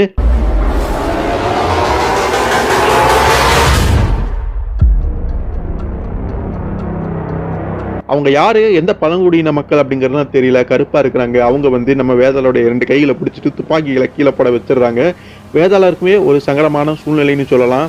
அவரால் ஃப்ரீயா வந்து சண்டை போட முடியல. அதுக்கு காரணம் அவ ஒரு பெண் அப்படிங்கிறனால. ஆனா இங்க விஷயம் என்னன்னா, அவ வேதாளோட ரொம்ப ஸ்ட்ராங்கா இருக்கிறா. என்னதான் வேதாளர் வந்து தன்னுடைய காலால பின்னாடி எட்டி வச்சிருந்தாலுமே அதை பொறுத்துக்க முடியல அவளால. அவ வேதாள அப்படியே தூக்கி கீழே பொத்துன்னு போடுறான். அதில் அப்படியே மனுஷன் மங்கியே விழுந்துடுறா. அப்படி இந்த கதையை பொறுத்த வரைக்கும் என்னன்னே தெரியல. மனுஷன் அடி வாங்கிட்டு இருக்கா. அப்படி ஃபர்ஸ்ட் ஜிம்மி கிட்ட அடி வாங்கினாரு, இப்ப இந்த பொண்ணு கிட்ட அடி வாங்கிட்டு இருக்காரு. அப்ப அவளுடைய கூட்டாளிகள் எல்லாமே இங்க வந்துடுறாங்க. அவங்க எல்லாருமே அவளை வந்து பிரின்ஸ், அதாவது ராணி அப்படிங்கிற மாதிரி குறிப்பிடுறாங்க. ஸோ அந்த இன மக்களுக்கு ஒரு தலைவி ராணி அப்படிங்கிற மாதிரி புரியுது. அங்க மயங்கி வந்த பேண்டமை வந்து கொன்றலாம் அப்படின்னு அவங்க சொல்லும் பொழுது, வேணாம், இவனை முதல்ல நம்ம இடத்துக்கு கூட்டு போவோம், அரசர்கிட்ட காட்டுவோம், அதுக்கப்புறம் பார்த்துக்கலாம் அப்படின்னு சொல்லும் பொழுது அது அவங்களுமே ஏத்துக்கிறாங்க. பேண்டமை அங்கிருந்து தூக்கிட்டு போறாங்க. அப்படி போகும் பொழுது அந்த ராணி அப்படியே திரும்பி பார்க்குறா. அவளுக்கு ஏதோ வந்து உறுத்துது, யாரோ நம்மளை ஃபாலோ பண்ற மாதிரியோ யாரோ அங்க இருக்கிற மாதிரியோ பார்க்குறா. ஆனா அப்போதைக்கு யாரும் இல்லை அப்படின்னு நினைச்சுக்கிட்டு தன்னுடைய ஆளுங்களை கூட்டிட்டு அங்க போயிடுறான். ஆனா உண்மையிலுமே அங்க அவங்கள பார்த்துக்கிட்டு 2 பேர் இருக்கிறாங்க. அதுல ஒரு ஆள் தான் காட்டியா சிங், கூட இருக்கவனுடைய அடியாள். ஸோ அவங்க 2 பேருமே பேண்டம் இப்போ அவங்க கிட்ட மாட்டிக்கிட்டா அப்படிங்கிறத புரிஞ்சுக்கிட்டு ஒரு மாதிரி சந்தோஷமா பார்க்குறாங்க. ஒருவேளை அவங்க பேண்டமை கொல்லலை விட்டுட்டாங்க அப்படின்னா நாம என்ன பண்றது அப்படின்னு கேட்கும் பொழுது, அந்த வேலையை நாம செய்வோம், அவனை கொன்றும் அப்படின்னு காட்டியா சிங் வந்து அங்க பார்க்குறான். ஸோ அங்கே காட்டுறாங்க, அது அந்த ராணியுடைய ரூம் ஆட்டிருக்கு. அங்கே தான் நம்ம பேண்டம் வந்து படுக்க வைக்கப்பட்டு அவருடைய கைகள் வந்து கயிறுகளால் கட்டப்பட்டிருக்குது, நகரவே முடியாதமா இருக்காரு. ஸோ அவளும் அங்கே தான் இருக்கிறா. அவ அந்த துப்பாக்கி கையில் எடுத்து பார்த்துட்டு இருக்கா. என்ன ஒரு அற்புதமான ஒரு ஆயுதம், ரொம்ப நவீன முறையில் சூப்பரா சின்னதா கை கிறக்கமா ஒரு மாதிரி ஆபத்தான ஒரு ஆயுதமா இருக்குன்னு சொல்லி அதை பார்த்துட்டு இருக்கிறா. அப்போ நம்ம பேண்டம் வந்து சொல்றா, பார்த்து அதை ரொம்ப கவனமாக யூஸ் பண்ணணும், நீ பாட்டுக்கு தெரியாமல் எங்கேயாவது அமுத்தி விட்டுனா அது வெடிச்சிடும் அப்படின்னு சொல்லும் பொழுது, எப்படி இப்படியா அப்படின்னு அவள் சுட்டு காமிக்கிறா. ஆனால் பேண்டம் மேலே பல்ல தள்ளிதான் புல்லட்ஸ் வந்து படுது. அவளுக்கு அதை பற்றி தெரியல. பட் இருந்தாலுமே அதை வந்து அந்த ஆயுதத்தை துப்பாக்கியை கரெக்டாக அவள் பயன்படுத்துகிறான். அவள் எதுக்காக பேண்டமாக கொண்டு வந்தா அப்படிங்கிறது புரியல. ஆனால் அவளை பொறுத்த வரைக்கும் தன்னை எதிர்த்து நின்ற ஒரு தைரியமான ஆம்பளை அப்படிங்கிற மாதிரி அவன் நினச்சிட்டு இருக்கிறா. இதுக்கு முன்னாடி ஒருத்தன் வந்து இந்த ராணி கிட்ட மோதி இருக்கிறான், அவன் மட்டும்தான் உயிரோட இருந்திருக்க, வேற யாருமே அவகிட்ட நின்று ஜெயிச்சது கிடையாது.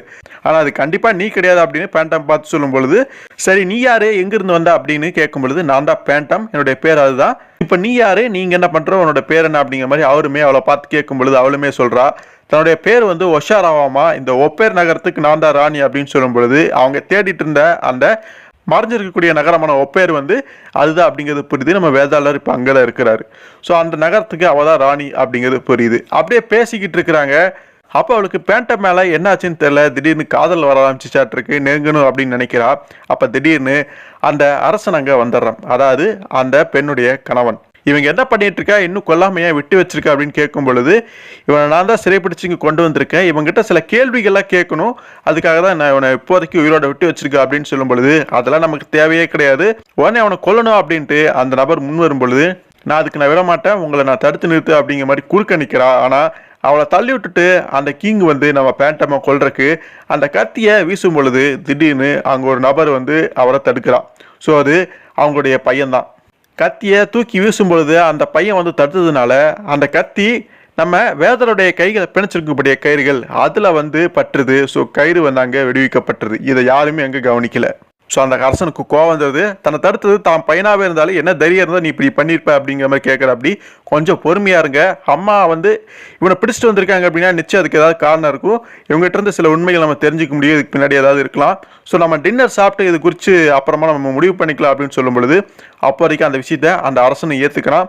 இங்கே பாரு, உன்னோட முடிவு வந்து இப்போதைக்கு இல்லைனாலுமே தள்ளி போடப்பட்டிருக்கு, கூடி சீக்கிரத்தை நீ என் கையால் சாகதா போற அப்படின்னு எச்சரிச்சுட்டு அவன் அங்கேருந்து கோவமாக போயிடுறான்.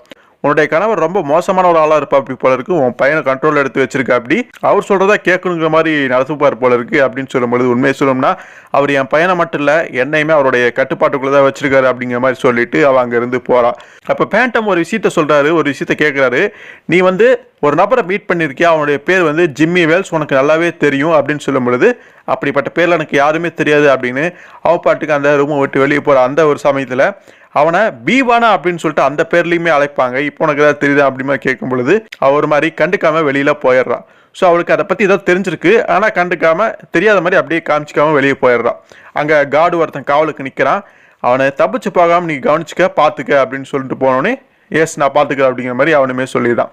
ஸோ அந்த ராணி போயிட்டு இருக்கும்பொழுது நினைக்கிறா, என்ன தைரியம் இருந்தால் அந்த பேரை சொல்லியிருப்பான், அந்த பீவானா தான் ஏற்கனவே செத்துட்டானே அப்படிங்கிற மாதிரி அவன் நினச்சிக்கிட்டே போகிறான். ஸோ பீவானா அப்படிங்கிறது ஜிம்மி தான் வந்து பேண்டம் குறிப்பிடுறாரு.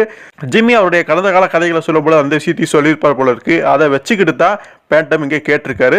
அவருக்கு அந்த பொண்ணை பார்த்தோன்னே அந்த ஒரு விஷயம் தான் ஞாபகம் வந்திருக்கும் போல இருக்கு. ஸோ இங்கேயோ கஷ்டப்பட்டு அந்த ஃப்ளைட்டை லேண்ட் பண்ணி நம்ம டயானா, ஜிம்மி, அந்த பெரோனஸ் இவங்க எல்லாருமே ஒரு பள்ளத்தாக்கு மாதிரி ஒரு குகை மாதிரி இருக்கக்கூடிய இடத்துக்குள்ள அண்டர் கிரவுண்ட் மாதிரியான ஏரியாக்குள்ள ஒரு மாதிரி மெதுவாக வந்துட்டு இருக்கிறாங்க.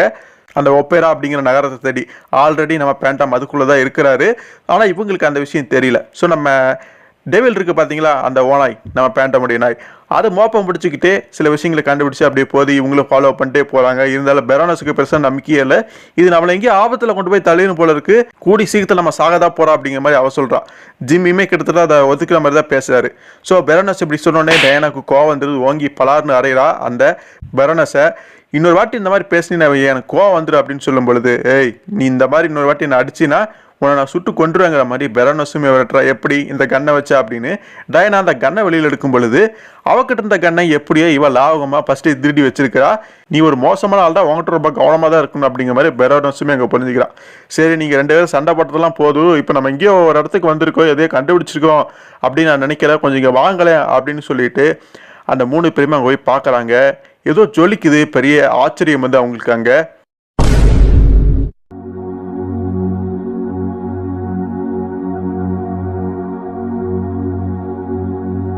அவங்க தேடி வந்த ஒப்பேரா அப்படிங்கிற அந்த தங்க நகரம் வந்து அங்கே கண்ணு முன்னாடி அப்படியே விரிச்சு நிற்குது. ஃபுல்லாகவே தங்கமால் செய்யப்பட்ட நகரம் தான் அது. அதனால கண்களுக்கு பார்க்க அப்படியே ஜொலிக்குது. ஆனால் நம்ம ஜிம்மியை பொறுத்த வரைக்கும் இது தங்கம் அப்படின்னாலுமே பியூர் கோல்டு அப்படின்னு சொல்லிட முடியாது. ஆனால் இது ஒரு புதையல் தான், புதையல் நகரம் தான், நூற்றாண்டுகளாக இங்கே இருந்திருக்கலாம் அப்படிங்கிற மாதிரி அவங்களுக்குள்ள அங்கே பேசிக்கிட்டு இருக்காங்க. பெரோனஸை பொறுத்த வரைக்கும் அந்த இடம் ரொம்பவே பிடிச்சி போச்சு அவளுக்கு. சம்மர் லீவில் இங்கே வந்து நம்ம ஸ்டே பண்ணிக்கலாம் அப்படிங்கிற மாதிரி வேடிக்கையாக பேசிகிட்டு இருக்கா. ஸோ அடுத்து இப்போ நம்ம என்ன செய்ய போகிறோம் அப்படிங்கிற பெரோனஸ் கேட்கும் பொழுது நம்ம இங்கேயே வெயிட் பண்ணுவோம். உள்ளே போனோம்னா அந்த நகரத்தில் இருக்கக்கூடிய ஆட்கள் வந்து நம்மளை பிடிக்கிறதுக்கான வாய்ப்புகள் இருக்குது. அதனால் நம்மளை ஃபாலோ பண்ணி வந்துட்டு இருக்காங்களா அந்த கார்டியஸுங்களுடைய ஆட்கள், அவங்க இங்கே வந்தாங்கன்னா இவங்ககிட்ட மாட்டிக்குவாங்க. நம்மளுமே வந்து இங்கேருந்து போயிடலாம். அப்படி மாட்டும்பொழுது அவங்ககிட்ட விச் டாக்டருடைய மகளையும் பேரனையும் எங்கே வச்சிருக்காங்க அப்படிங்கிறத உண்மையில தெரிஞ்சுக்கலாம் மாதிரி ஜிம்மி ஒரு பிளானிங்கில் வந்து இருக்காரு. ஆனால் டயானாவுக்கு தன்னுடைய கணவர் பேண்டம் இன்னும் உயிரோடு தான் இருக்காரு அப்படிங்கிறத அவள் வந்து நம்புறா. ஸோ அதைத்தான் வந்து அந்த டெவில் ஓனாயுமே வந்து அட்ரஸ் பண்ணுது. ஸோ அந்த நாய்க்கு வந்து அந்த மோப்ப சக்தி இருக்கும் போல இருக்குது. ஸோ அவர் உள்ளதாக இருப்பார் அப்படிங்கிற நினைப்பில் வந்து டெவில் வந்து முன்னோக்கி போகுது.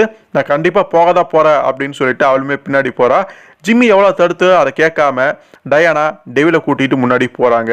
ஸோ இப்போ என்ன அப்படிங்கிற மாதிரி பெரோனஸ் கேட்கும் பொழுது, இப்போ செய்கிறக்கு ஒன்றும் இல்லை, என்னுடைய பிளான் படி நம்ம 2 பேரும் இங்கேயே இருக்கலாம், வெயிட் பண்ணலாம் அப்படின்னு சொல்லும் பொழுது, அப்படின்னா டயானா அவளை வந்து எதிரிங்கிட்ட அப்படியே சாவ விட்டுறலாம் அப்படின்னு நீ நினைக்கிறியா, அதுவும் இல்லாமல் தனியாக வேற போயிட்டுருக்க அப்படின்னு சொல்லும் பொழுது, ஏன்னா திடீர்னு உனக்கு அவன் மேலே அக்கறை, நீ தான் உனக்கு தான் அவளை பிடிக்காது அப்படிங்கிற மாதிரி ஜிம் கேட்கும் பொழுது, எனக்கு அவன் மேலே அக்கறையும் கிடையாது, ஒன்றும் கிடையாது, இருந்தாலும் நம்ம கூட வந்திருக்கிறா, அவர் நம்ம தான் பார்த்துக்கணும் அப்படிங்கிற மாதிரி ஒரு கேரிங்கில் பேசுறதையுமே பார்க்க முடியுது. அப்படின்ட்டு சரி என்ன பண்ணுறதுன்னு சொல்லிட்டு 2 பேருமே டயானா போன பாதையிலே பின்னாடி போகிறாங்க அவளை காப்பாற்றணும் அப்படிங்கிறதுக்காக. ஸோ இங்கேயோ பேண்டம் அடக்கி வைக்கப்பட்டிருக்கூடிய அந்த அறையில் வந்து அந்த காவலாளி வந்து அங்கே நின்றுட்டு இருப்பான். அப்போ திடீர்னு பேண்டம் வெளிப்பட்டு அவனை அடிச்சு போடுறாரு. அடிச்சு போட்டு அவனை மயக்கமடைய செஞ்சுட்டு யாருக்கு தெரியாத மாதிரி மறைவாரத்துல மறைச்சி வச்சுட்டு அந்த இடத்த விட்டு நகர்ந்து வெளியில வராரு. அங்கே இருக்கக்கூடிய ஒப்பேரியன்ஸ் அந்த மக்களுக்கு தெரியாமல் அங்கே தப்பிச்சு போகணும். அது மட்டும் இல்லாமல் இந்த இடத்த தேடி வந்துட்டு இருக்கக்கூடிய காட்டியா சிங்கம் ஆட்களையுமே தடுத்து நிறுத்தணும் அப்படின்னு மனசில் நினச்சிக்கிட்டே போயிட்டு இருக்கும் பொழுது திடீர்னு யாரோ ஒரு நபர் நம்ம வேதாளரை அங்கே பஞ்ச் பண்ணுறான். அவர் அங்கே கீழே விழுந்துடுறாரு. நான் சொன்ன மாதிரி இந்த கதையில ஃபுல்லாகவே மனுஷன் அடி வாங்கிட்டு தான் இருக்காரு. யார்டா அடிச்சா என்னன்னு பார்க்கும் பொழுது அது அந்த காட்டியா சிங்கம் அவன் கூட ஒரு மோட்டத்தனமான ஒரு அடியால் ஒருத்தர் இருப்பான்ல அவன் தான் அப்படிங்கிறது புரியுது. அவங்க தான் அங்கே வேவ் பார்த்துட்டு பின்னாடியே ஃபாலோ பண்ணியிருப்பாங்க. இப்போ வேதாளனை தேடி அந்த ட்ராக்கர்ஸ் மூலமாக கண்டுபிடிச்சி இங்கேயும் வந்திருக்கிறாங்க. காட்டியா சிங்க்கு நம்ம பேண்டமா பழி வாங்க போகிறோம் அப்படிங்கிற ஒரு ஆவல், ஒரு எதிர்பார்ப்பு. ஏன்னா அதுக்கு முன்னாடி ஒரு ஃப்ளாஷ்பேக்லாம் நடந்திருக்கு நம்ம பார்த்துருப்போம். ஸோ பேண்டம் எந்திரிச்சு கேட்குறாரு, இங்கே பாரு அந்த பெண்ணையும் அந்த பையனையும் எங்கே வச்சிருக்க, ஒழுங்காக அவங்க இருக்கிற இடத்த சொல்லிடு அப்படின்னு சொல்லும் பொழுது அவங்க எங்கே இருக்காங்களோ அங்கே தான் இருக்காங்க, அதெல்லாம் உனக்கு தேவையில்லை, அவனை கொன்று அப்படின்னு தன்னுடைய அடியாள்கிட்ட சொல்லும் பொழுது அவன் ஓங்கி குத்துறான். ஆனால் நம்ம பேண்டம் விளைவிக்கிறாரு. ஆனாலுமே அவன் ரொம்ப பலசாலியாகவும் வேகமாக இருக்கனால பேண்டம் கொஞ்சம் சமாளிக்க தர்றாரு. அவன் திடீர்னு எட்டி வச்சிடறான். நம்ம பேண்டம் அங்கே போய் விழுவுறாரு.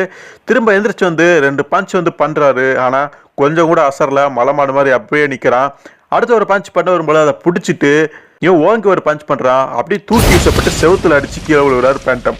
அடுத்து அவ்வளோதான், உடும்பு பிடி மாதிரி கழுத்தில் கையை வச்சுன்னு இருக்கிறான். பேண்டம் நல்லா ஒன்றுமே பண்ண முடியல, நகர முடியல. நீ இத்தனை நாள் அழிவில்லாதவனா, ஒரு மரணத்துக்கே தண்ணி காட்டினவனா இருக்கலாம், நீ உண்மையுமே பலசாலி தான், நான் ஒத்துக்கிறேன். உன்னால் பல பேர் வந்து அடி வாங்கியிருக்கலாம், மாட்டிருக்கலாம், சிறையில் தள்ளப்பட்டிருக்கலாம். ஆனால் என்கிட்ட இனி உன் பாச்சா பலிக்காது, நீ சாக போற அப்படின்னு சொல்லும் பொழுது ஆமாம் உண்மைதான், சாகத்தான் போகிறாங்க. ஆனால் அது யார் அப்படிங்கிறத கேள்வி அப்படின்ட்டு யாரோ பேசுகிறாங்க. யாருன்னு பார்த்தா டயானா. அவள் அங்கே எப்படியோ நம்ம டெவில் மூலமாக அந்த மோப்ப சக்தியை பயன்படுத்திட்டு நம்ம வேதாளரை கண்டுபிடிச்சிடுறாங்க. டயானா தான் வச்சிருந்த துப்பாக்கி வந்து காட்டியா சிங் தலையில் வச்சு அங்கே பிளாக்மெயில் பண்ணுறான். நீ மட்டும் அவரை விடல அப்படின்னா இவனோட தலை சதறி இவனை நான் சுட்டு கொண்டு யோசிக்க மாட்டேன் அப்படின்னு சொல்லும் பொழுது அவனும் கொஞ்சம் யோசிக்கிறான். இப்போ நான் விடலினா அவரை நீ என்ன பண்ண போற அப்படின்னு கேட்கும்பொழுது கண்டிப்பாக நான் சுற்று அப்படின்னு சொல்லும் பொழுது சுற்றியா சரி பார்க்கலாம் அப்படிங்கிற மாதிரி யோசனை பண்ண ஆரம்பிக்கிறான். காட்டியா சிங்க்கு உண்மையிலுமே எனக்காக பேண்டமை விடுவிச்சிருவானா இல்லை அவனை கொல்ல போறானாங்கிற மாதிரி அவனுக்கு சந்தேகம் வந்துடுது. இருந்தாலுமே இதுதான் எனக்கான வாய்ப்பு, நான் இவனை கொல்ல போகிறேன், பேண்டமை கொல்ல போகிறேன் அப்படின்னு. அதாவது டயானா வந்து காட்டியா சிங்கை சுட்டாலுமே, தன்னோட தலைவனை சுட்டாலுமே பரவாயில்லைங்கிற மாதிரி அந்த மைண்ட் செட்டுக்கு வந்துடுறான். அந்த சமயத்தில் இன்னொரு துப்பாக்கி சத்தம் கேட்குது. என்னாச்சு அப்படின்னு பார்க்கும் பொழுது அவன் வந்து திடீர்னு கீழே அப்படியே சரிஞ்சு விடுவான். அவனுடைய முகத்தில் இருந்து ரத்தம் வருது. அவனை யாரோ சுட்டு கொண்டிருக்காங்க. அது அந்த பெரானஸ் தான். ஸோ அவளுமே பின்னாடி தானே ஃபாலோ பண்ணிட்டு வந்திருப்பாங்க. சரியான நேரத்துக்கு ஆஜராகி அங்கே அந்த மொரடனை சுட்டு கொண்டுடுறா. ஸோ பெரானஸ் அப்போ பேண்டம் பார்த்து சொல்கிறான், இங்கே பாரு பேண்டம், நான் நிறைய தப்புகள் பண்ணியிருக்கலாம், ஆனால் இப்போ நான் உன உயிரையே காப்பாற்றிருக்கேன். இதெல்லாம் காரணம் வச்சு நீ விட்டுருவேன்னு நினைக்கிறேன், சும்மா அரெஸ்ட் பண்ணுறதுக்குலாம் வரமாட்டேன் அப்படின்னு சொல்லும் பொழுது அரெஸ்ட் பண்ணுறோம் இல்லையா, கண்டிப்பாக அதை வந்து நான் நோட் பண்ணிக்குவேன், ஞாபகத்தில் வச்சுக்க அப்படிங்கிற மாதிரி அவர் தன்னுடைய நன்றியை வந்து அங்கே சொல்கிறாரு. ஸோ இந்த ஒரு விஷயம் நடந்துட்டு இருக்கும் பொழுது டயானா கொஞ்சம் அசால்ட்டாக விட்டுறா. அந்த துப்பாக்கியை காட்டியா சிங் மேலே வச்சிருப்பான். ஆனால் அவள் பேண்டாமை பார்த்தோன்னே அவர் இன்னும் உயிரோடு தான் இருக்கார் அப்படிங்கிற அது ஒரு ஆர்வத்தில் ஏதோ சொல்ல நினைக்கிறா. அதை சாதகமாக பயன்படுத்திட்ட காட்டியா சிங் தன்னுடைய இரும்பு கரம் இருக்கும் பார்த்தீங்களா, அது மூலமாக டயானாவை தாக்குறான். ஸோ காட்டியா சிங் திரும்ப டயானாவை தாக்க வரான். அந்த சமயத்தில் பெரானஸ் அவனை சுட்டு கொண்டலாம் அப்படின்னு துப்பாக்கி நீட்டும் பொழுது இல்லை வேண்டாம், அவன் உயிரோடு இருக்கணும், அவங்ககிட்ட சில விஷயங்கள் நான் கேட்டு தெரிஞ்சுக்கணும் அப்படின்னு சொல்லும் பொழுது ஆனாலும் நீ ரொம்ப அநியாயத்துக்கு நல்லவனா தான்ப்பா இருக்கு அப்படிங்கிற மாதிரி பெரானஸுமே சொல்கிறான். ஸோ வேதாளர் அந்த காட்டியா சிங்கை பிடிக்கலாம் அப்படின்னு போகும்பொழுது அவன் அப்போதைக்கு அங்கிருந்து தப்பிச்சு போயிடுறான். ஸோ டெவில் நீ ட்ராக் பண்ண அவனை கவனிச்சுக்க அப்படின்னு அந்த டெவில் வந்து ஃபாலோ பண்ணிட்டு போயிட்டு இருக்குது. ஸோ டயானாக்கு அப்போ ஒரு சந்தேகம் வருது, நீ மட்டும் வந்திருக்க, ஜிம்மி எங்கே போனா அப்படின்னு சொல்லும் பொழுது ஸோ அவனு என் கூட தான் வந்துட்டு இருந்தான், ஆனால் பைரட்ஸ் வந்து இருந்ததப்ப கவனிச்சிருக்கான் போல இருக்கு, அவங்கள ட்ராக் பண்ணிட்டு போயிருக்கிறான், அதாவது வேற ஒரு பாதையில் போயிருப்பானாட்டிருக்கு. ஸோ அதுக்கப்புறம் அந்த நாய் வந்து அந்த காட்டியா சிங்கை பிடிச்சிருது. நம்ம வேதாளருமே அங்கே வந்து சேர்ந்துடுறாரு. ஒழுங்க உண்மையை சொல்லிரு சிங், அந்த பொண்ணும் அந்த பையனும் எங்கே இருக்கிறாங்க, அவங்க எங்கே மறைச்சு வைக்கப்பட்டிருக்காங்க, உண்மையை சொல்லிடு, நான் எல்லா நேரமே சாஃப்டாக இருக்க மாட்டேன், நீ என்னுடைய இன்னொரு முகத்தை பார்க்க வேண்டி வரும் அப்படிங்கிற மாதிரி எச்சரிக்கிறாரு. ஆனால் நீ அப்படி கிடையாது, உண்மையிலுமே அப்படி கிடையாதுன்னு சொல்லிட்டு ஒரு குரல் அங்கே இருந்து பேசுகிறா. யாருன்னு பார்த்தா அது அந்த ராணி தான், அந்த ஒஷாரா. என்னுடைய ஆட்களெல்லாம் கூட்டிகிட்டு பேண்டமாக சுற்றி வளைச்சிட்றாங்க. அந்த அரசனுமே அங்கே வந்துடுறான். நீ என்னுடைய காவலன் கிட்டையுமே நீ ரொம்ப இறக்கமாக தான் நடந்துக்கிட்ட, நினச்சிருந்தா அவனை நீ வந்து கொண்டிருக்க முடியும். ஸோ இயற்கையாகவே நீ ஒரு கைண்டான ஹேர்ட்டான ஒரு நல்ல மனுஷன் அப்படிங்கிற மாதிரி அவள் சொல்கிறா. இருந்தாலுமே பேண்டம் அதெல்லாம் காதில் வாங்காமல் தன்னுடைய 2 துப்பாக்கிகளை எடுத்து ஒழுங்காக உங்களுடைய ஆயுதங்களை கீழே போட்டுருங்க, இதை நான் துப்பாக்கியை நான் ஷூட் பண்ணிடுவேன் அப்படிங்கிற மாதிரி அங்கே அவர் மிரட்டுறாரு. அப்போ அங்கே காட்டியா சிங் பேசுகிறான், அவன் சுடுவான், உங்களுடைய ஆயுதங்களை தான் கீழே போட வைப்பான ஒழிய உங்களை தாக்கி கொல்லவல்ல மாட்டான் அப்படின்னு சொல்லும் பொழுது அதுக்கு அந்த ராணி சொல்கிறா, அப்படின்னா நாங்கள் திரும்ப ஆயுதங்கள் எடுத்து உங்களை கொல்லதான் போகிறோம் அப்படிங்கிற மாதிரி சொல்கிறேன். அப்படி பேசிகிட்டு இருக்கும் பொழுது அந்த அரசன் பேசுனது போது வாங்க உங்களை கொல்லலாம் அப்படின்னு ஆயுதங்களை எடுத்துகிட்டு ஆக்ரோஷமாக வராங்க. அப்போ ஜிம்மி எங்கே இருந்தால் வந்து பாஞ்சு வந்து குதிச்சு அந்த கிங் மேலே குதிக்கிற, அப்படி அவன் அங்கே கீழே விழுந்து தடிமாறி விழுந்துடுறான்.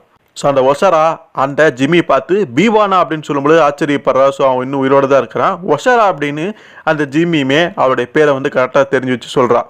இதுக்கு மத்தியில் அவங்க பையன் ஒருத்தர் இருப்பான்ல, என்னது யாருவன் உங்களுக்கு முன்னாடியே தெரியுமா சொல்லுங்கம்மா அப்படின்லாம் கேட்கும் பொழுது என்ன மதரா அப்படிங்கிற மாதிரி ஜிம்மி ஆச்சரியப்படுறான். ஆரம்பத்தில் அவங்களுக்குள்ள பழக இருக்கு, என்ன மாதிரி ரிலேஷன்ஷிப் அப்படிங்கிறது நமக்கு தெரியல. ஸோ 2 பேரும் ஒருத்தருக்கு அங்கே பார்த்துக்கிறாங்க, முறைச்சிக்கிறாங்க. எது எப்படியோ நாங்கள் யாரோ நீ யாரோ அப்படின்ட்டு அந்த பேச்சை அங்கே முடிச்சுக்கிறாங்க. என்னதான் இருந்தாலும் அங்கே ஆட்கள் நிறைய பேர் இருந்ததுனால பேண்டம், ஜிம்மி, டயானா, பரனோஸ் இவங்க 4 பேருமே அங்கே மாட்டிக்கிட்டாங்க. ஸோ அந்த ஒப்பேரன்ஸ் மக்கள்கிட்ட இப்போ சிக்கிக்கிட்டாங்க.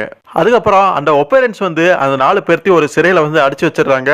ஆனால் ஒரு விசித்திரமான விஷயம் என்னன்னா, அவங்களோட அந்த காட்டியசிங்கி சேர்ந்து அடைச்சி வைக்கல, அவனை மட்டும் தனியாக பிரித்து எங்கேயோ கொண்டு போயிருப்பாங்க போல இருக்கு. அது என்ன ரீசன் அப்படிங்கிறது டயானாவுக்கு பேண்டமுக்கு அங்கே தெரியல. அதை பற்றி அவங்க பேசிகிட்டு இருக்காங்க. ஸோ அடுத்து நம்ம என்ன பண்ணலாம், ஜிம்மி ஏதாவது பிளான் வச்சிருக்கா அப்படின்னு நம்ம பேண்டம் கேட்கும் பொழுது அவர் அங்கே வந்து ஒரு பறவை கிட்ட வந்து பேசிகிட்டு இருக்காரு. அவர் மிருகங்களோட நல்லாவே பேசுவார், நம்ம வேதாளர் மாதிரி. ஸோ அதனால் பறவை கிட்ட ஏதோ ஹெல்ப் மாதிரி ஏதோ கேட்டு இந்த மாதிரி சில விஷயங்கள் பண்ணு அப்படின்னு ஏதோ சொல்லி விடுறாரு. அது என்ன மாதிரியான விஷயங்கள் என்ன அப்படிங்கிறது நமக்கு அப்போதைக்கு தெரியல. அந்த பறவையுமே அங்கேருந்து போயிடுது. அப்போ வேதாளர் சொல்கிறாரு, நம்ம இருக்கிறது ஒரு அண்டர் கிரவுண்ட் சிட்டியில், இங்கே மேலே போகிறதுக்கான அந்த உலகத்துக்கு போகிற பாதையெல்லாம் இருக்குமா என்னன்னே தெரியாது. அப்புறம் எப்படி நீ உன்னுடைய பறவை வந்து அனுப்பிச்சு சில விஷயங்கள் உன்னால் பண்ண முடியும் அப்படிங்கிற மாதிரி கேட்கும் பொழுது, நான் இந்த ஒப்பேரன்ஸ் இந்த இடத்துல வந்தது நான் ஏற்கனவே இருந்திருக்கேன், ஓரளவுக்கு இந்த இடத்த பற்றி தெரியும். ஏதோ ஒரு மூலையில் ரகசியமான இடத்துல இந்த அண்டர் கிரவுண்டை விட்டு மேலே போகிறக்கான அந்த ஓப்பன் அந்த வழி வந்து இருக்குது அப்படிங்கிற மாதிரி சொல்கிறாரு. சரி ஓகே, எது எப்படியோ இப்போ அது மூலமாக நீ என்ன சொல்ல வர அப்படின்னு வேதாளர் கேட்கும் பொழுது, நம்ம எவ்வளோ நேரம் உயிரோடு இருக்கோமோ அவ்வளோக்கெவ்வளோ வாய்ப்பு நம்ம தப்பிக்கிறதுக்கு இருக்குது அப்படின்னு சொல்லும் பொழுது பேண்டமும் கொஞ்சம் ஆச்சரியமாக இருக்குது.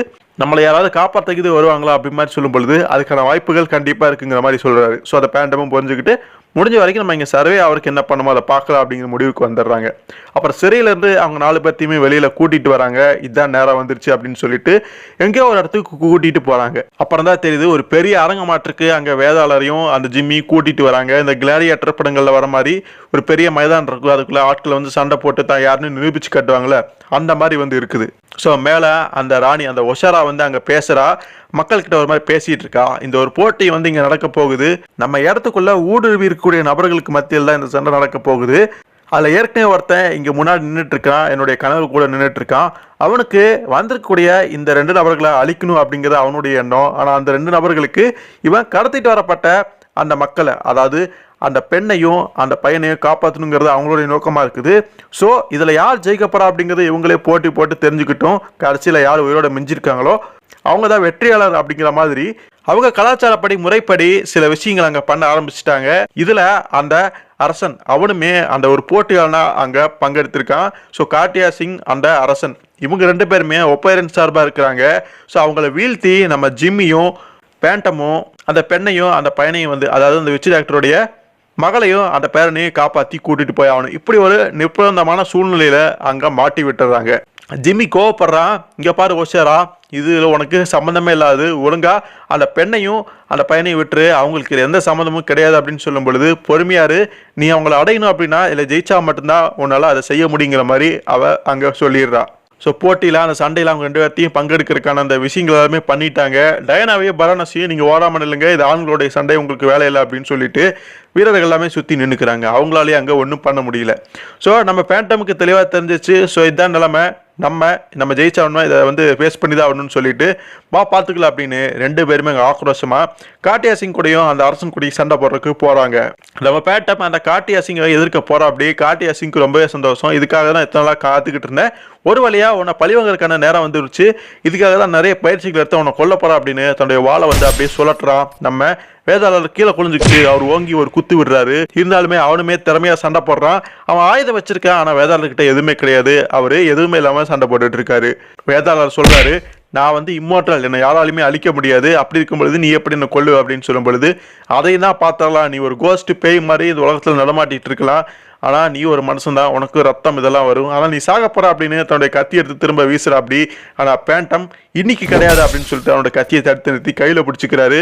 ஸோ இங்கேயோ ஜிம்மி வந்து அந்த பயங்கரமான மோட்டத்தனமாக இருக்கக்கூடிய அரசன் கூட வந்து மோதலுக்கு போகிற. அப்படி ஜிம்மி அவனை 2-3 பஞ்ச் பண்ணுற. அப்படி ஆனால் கொஞ்சம் கூட அசரவே இல்லை, மலமாடு மாதிரி பயங்கரமாக நிற்கிறான். போன வாட்டி எப்படியோ ஜிம்மி அவனை பின்னாடி இருந்து குதிச்சு அப்படியே வீழ்த்திருக்கலாம். ஆனால் இந்த தடவை நேருக்கு நேர் ஒருத்தர் சண்டை போடும் பொழுது ஜிம்மினால் அவ்வளோ சுலபமாக சண்டை போட முடியல. அவன் ரொம்ப பலசாலியாக இருக்கனால ரொம்ப ஈஸியாகவே ஜிம்மியோடைய தாக்குதல்களை தடுத்து அங்கே ஒரு மாதிரி சண்டை போடுறான். ஜிம்மி குட்டிக்காரன் அடிச்சு அப்படி இப்படின்னு என்னமோ பண்ணுறாரு. ஆனால் அந்த குண்டோத்தில் ஜிம்மியோடைய காலை பிடிச்சி அங்கே தூக்கி வீசிடுறான்.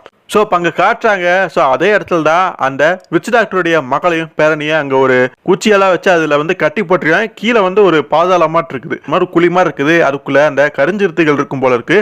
அந்த கயிறு மட்டும் அறுபட்டுச்சு அப்படின்னா அவங்க கீழே விழுந்துருவாங்க. அந்த சிறுத்தைகள் அவங்கள கொன்றும். ஸோ ஒரு மோசமான ஒரு ட்ராப்பில் தான் அவங்க சிக்க வைக்கப்பட்டிருக்காங்க. இந்த சண்டையில் அவங்க ஜெயிச்சா மட்டும்தான் அவங்களையும் காப்பாற்ற முடியும் அப்படிங்கிற இக்கட்டான சூழ்நிலையிலுமே இருக்கிறாங்க. ஸோ அந்த பெண்கள் பெரானஸும் டயானாவும் நிலைமை ரொம்ப மோசமாயிட்டு இருக்கு அப்படிங்கிறத வந்து புரிஞ்சுக்கிறாங்க. உடனே பெரானஸ் வந்து இவங்ககிட்ட இருந்து நம்ம தப்பிச்சாகணும் அப்படின்னு சொல்லிட்டு நான் பதுக்கி வச்சிருக்கக்கூடிய காலு கீழே வச்சுட்டு கத்தி எடுத்து அங்கே இருக்கக்கூடிய ஒரு காவலாளியை வந்து குத்திடுறேன். ஒரு சின்ன குழப்பத்தை ஏற்படுத்தி டயானா நீங்கள் முன்னேறி போய் நீ அவங்களுக்கு உதவி பண்ண அப்படின்னு சொல்லும் பொழுது டயானாவுமே அதை புரிஞ்சுக்கிட்டு அவள் அங்கேருந்து ஓடுறா. முன்னாடி ஒரு காவலாளி தடுக்க வந்தாலுமே கீழே குமிஞ்செல்லாம் பாஞ்சு போய் அங்கேருந்து எஸ்கேப் ஆயிடுறா.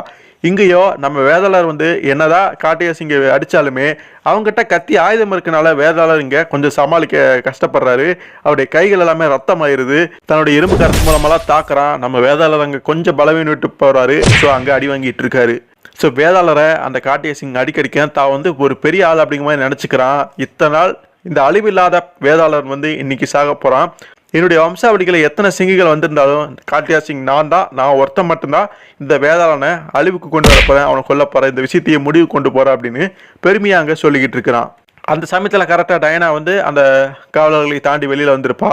அங்கே டெவிலுமே அந்த மைதானத்தில் தான் இருக்கும். சின்ன கூண்டுக்குள்ளே அடக்கி வைக்கப்பட்டிருக்கும். அதை ஓப்பன் பண்ணி விட்டுறான். டெவில் நீ போ, அவனை தாக்கு அப்படின்னு சொன்னோடனே அது கோவத்தில் வெளியில் வந்து நம்ம காட்டியாசிங் மேலே பாஞ்சு அவனுடைய கையை அந்த இரும்பு கரை இருக்கும் பார்த்தீங்களா, அந்த கையை கடிச்சு தனியாக துண்டாக வெட்டி போட்டுருது. ஸோ அந்த இடத்துல காட்டியாசிங் நிலை குழஞ்சு போயிடுறான். அதுக்கு மேலே அவனால் ஒன்றும் பண்ண முடியாது. இருந்தாலும் ஒத்த கையை வச்சுட்டு நம்ம பேண்ட்டை மேலே தாக்கணும் அப்படின்னு வரான். அவர் அங்கேருந்து நகர்ந்துக்கிறாரு. நகர்ந்து போனதுனால வேகமாக போய் அங்கே கூடிய செவுத்தில் கத்தியை சொருகிறா. அது வந்து அங்கே மாட்டிக்கிச்சு, வரமாட்டேங்குது. அப்போ அவன் குமிஞ்சிருப்பான். அதை சாக்கா பயன்படுத்திட்டு இவர் காட்டியாசிங் மேலே ஏறி குதிச்சு அந்த ராணி இருப்பால அங்கே வந்து போயிடுற அப்படி மேலே ஏறிடுறாரு. உனக்கு என்ன தைரியம் இருந்தால் இங்கே வர அப்படிங்கிற மாதிரி அந்த பையன் வந்து கேட்குறான். நம்ம ஒரு டீல் போட்டுக்கலாம், இங்கே பாரு, அங்கே அந்த அவனுடைய அப்பா அந்த அரசர் இருக்கான் பார்த்தீங்களா, அவள் வந்து அவனை கொல்ல போறா, அதை நீ தடுத்து நிறுத்தணும் அப்படின்னு சொல்லும்போது எதுக்காக நான் தடுத்துன்னு, அதெல்லாம் என்னால் முடியாதுங்கிற மாதிரி சொல்கிறான். நீ காப்பாற்றி தான் ஆகணும், ஏன்னா அவர் தான் உங்கள் அப்பா அப்படின்னு சொல்லும் பொழுது, அதாவது ஜிம்மி தான் அப்பா அப்படின்னு சொல்லும் பொழுது அங்கே நமக்குமே ஆச்சரியமாக இருக்குது, அந்த பையனுக்குமே ஆச்சரியமாக இருக்குது. இதெல்லாம் உண்மை இல்லை, அம்மா நீங்கள் சொல்லுங்கள், இந்த ஆள் சும்மா போய் ஏதோ சொல்லிட்டு இருக்கிறான், நீங்கள் தான் சொல்லி புரிய வைக்கணும் அப்படின்னு சொல்லும் பொழுது அந்த ஒஷாரா வந்து எந்த பதிலுமே பேசலை. அது உண்மை அப்படிங்கிற மாதிரி தான் அவருடைய மூஞ்சி இருக்குது. அந்த மௌனத்தை வச்சு ஜிம்மி தான் அவனுடைய அப்பா அப்படிங்கிறது தெரியுது. ஸோ ஆரம்பத்தில் ஒஷாராவும் ஜிம்மி பழகியிருக்காங்க. ஸோ அவங்களுக்கு பிறந்தவன் தான் இந்த பையன் அப்படிங்கிறது தெரியுது. ஆனால் இந்த விஷயம் ஜிம்மிக்கு எத்தனை நாள் தெரியாமல் இருந்திருக்குது, இங்கே வந்ததுக்கு அப்புறம் தான் புரிஞ்சிருக்குது. ஸோ அந்த அரசன் நம்ம ஜிம்மியை வந்து கட்டுக்குள்ளே கொண்டு வந்துடுறான். அவனுடைய கழுத்தில் வந்து காலை வச்சு நெரிச்சு கொல்ல போகிறான். கூடிய சீக்கிரம் தன்னுடைய கத்தியுமே பாய்ச்சி கொல்ல போகிறான். ஸோ அங்கே கைத்தில் தொங்கி கொடுத்து அவங்கள எங்களை காப்பாற்றுங்க அப்படின்னு அவங்களுமே தத்தளிச்சிட்டு இருக்காங்க. ஜிம்மினால அங்கே ஒன்றுமே பண்ண முடியாதனால. ஸோ ஜிம்மியை கொல்ல போகிற அந்த ஒரு தருணத்தில் திடீர்னு அந்த அவனுடைய சன் வந்து பின்னாடி வந்து பிடிச்சிக்கிறான்.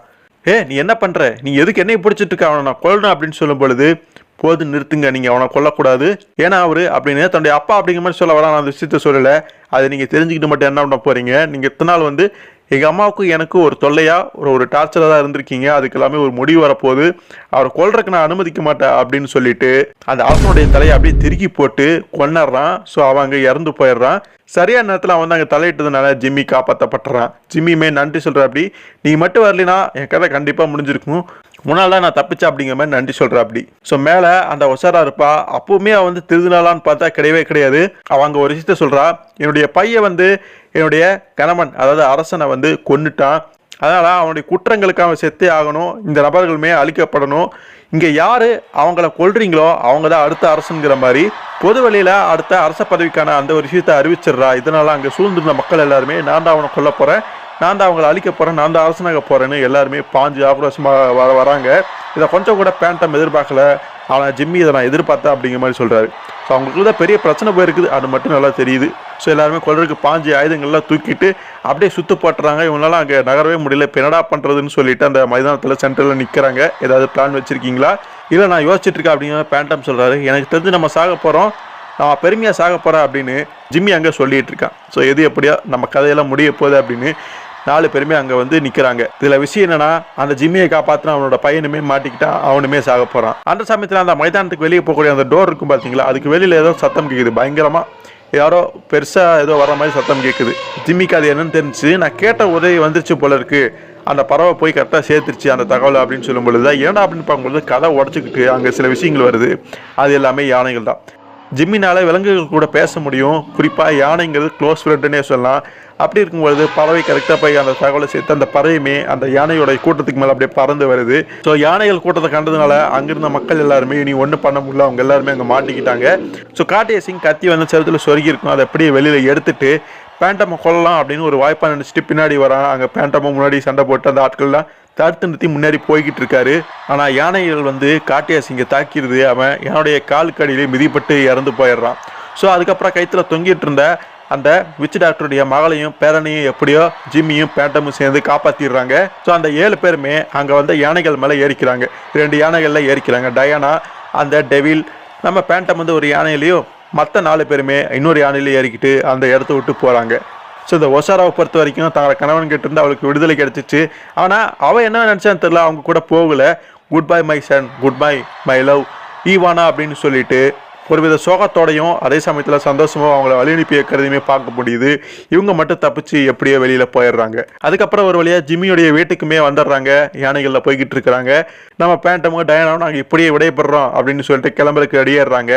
அப்போ ஜிம்மி சொல்கிறான், ஸோ என்னுடைய மனைவி பண்ண தவறுகள் வந்து நீங்கள் சொன்னது உண்மைதான், அதை நான் ஏற்றுக்கிறேன், நீங்கள் தாராளமாக இவளை வந்து கூட்டிகிட்டு போகலாம், சட்டத்துக்கு முன்னாடி நிறுத்தலாம் அப்படின்னு சொல்லும் பொழுது வெரனஸுமே நானும் அதுக்கு ஒத்துக்கிறேன், நானும் கூட வரக்கு ரெடி ஆகிட்டேன் அப்படின்னு சொல்லும் பொழுது 2 பேருமே இங்கேருந்து போயிருங்க, உங்களுடைய தொல்லையே வேண்டாம் அப்படிங்கிற மாதிரி பேண்டம் வந்து அங்கே சொல்கிறாரு. அப்படியே சொல்லிட்டு திரும்பி போயிடுறாரு. எதே எப்படியோ நீங்கள் இந்த காட்டுக்கு நீங்களும் ஒரு முக்கியமான ஒரு ஆள் தான், வேதாளர், நீங்கள் சொல்கிறத நான் கண்டிப்பாக கேட்பேன் அப்படின்னு ஜிம்மி வந்து சொல்கிறேன்.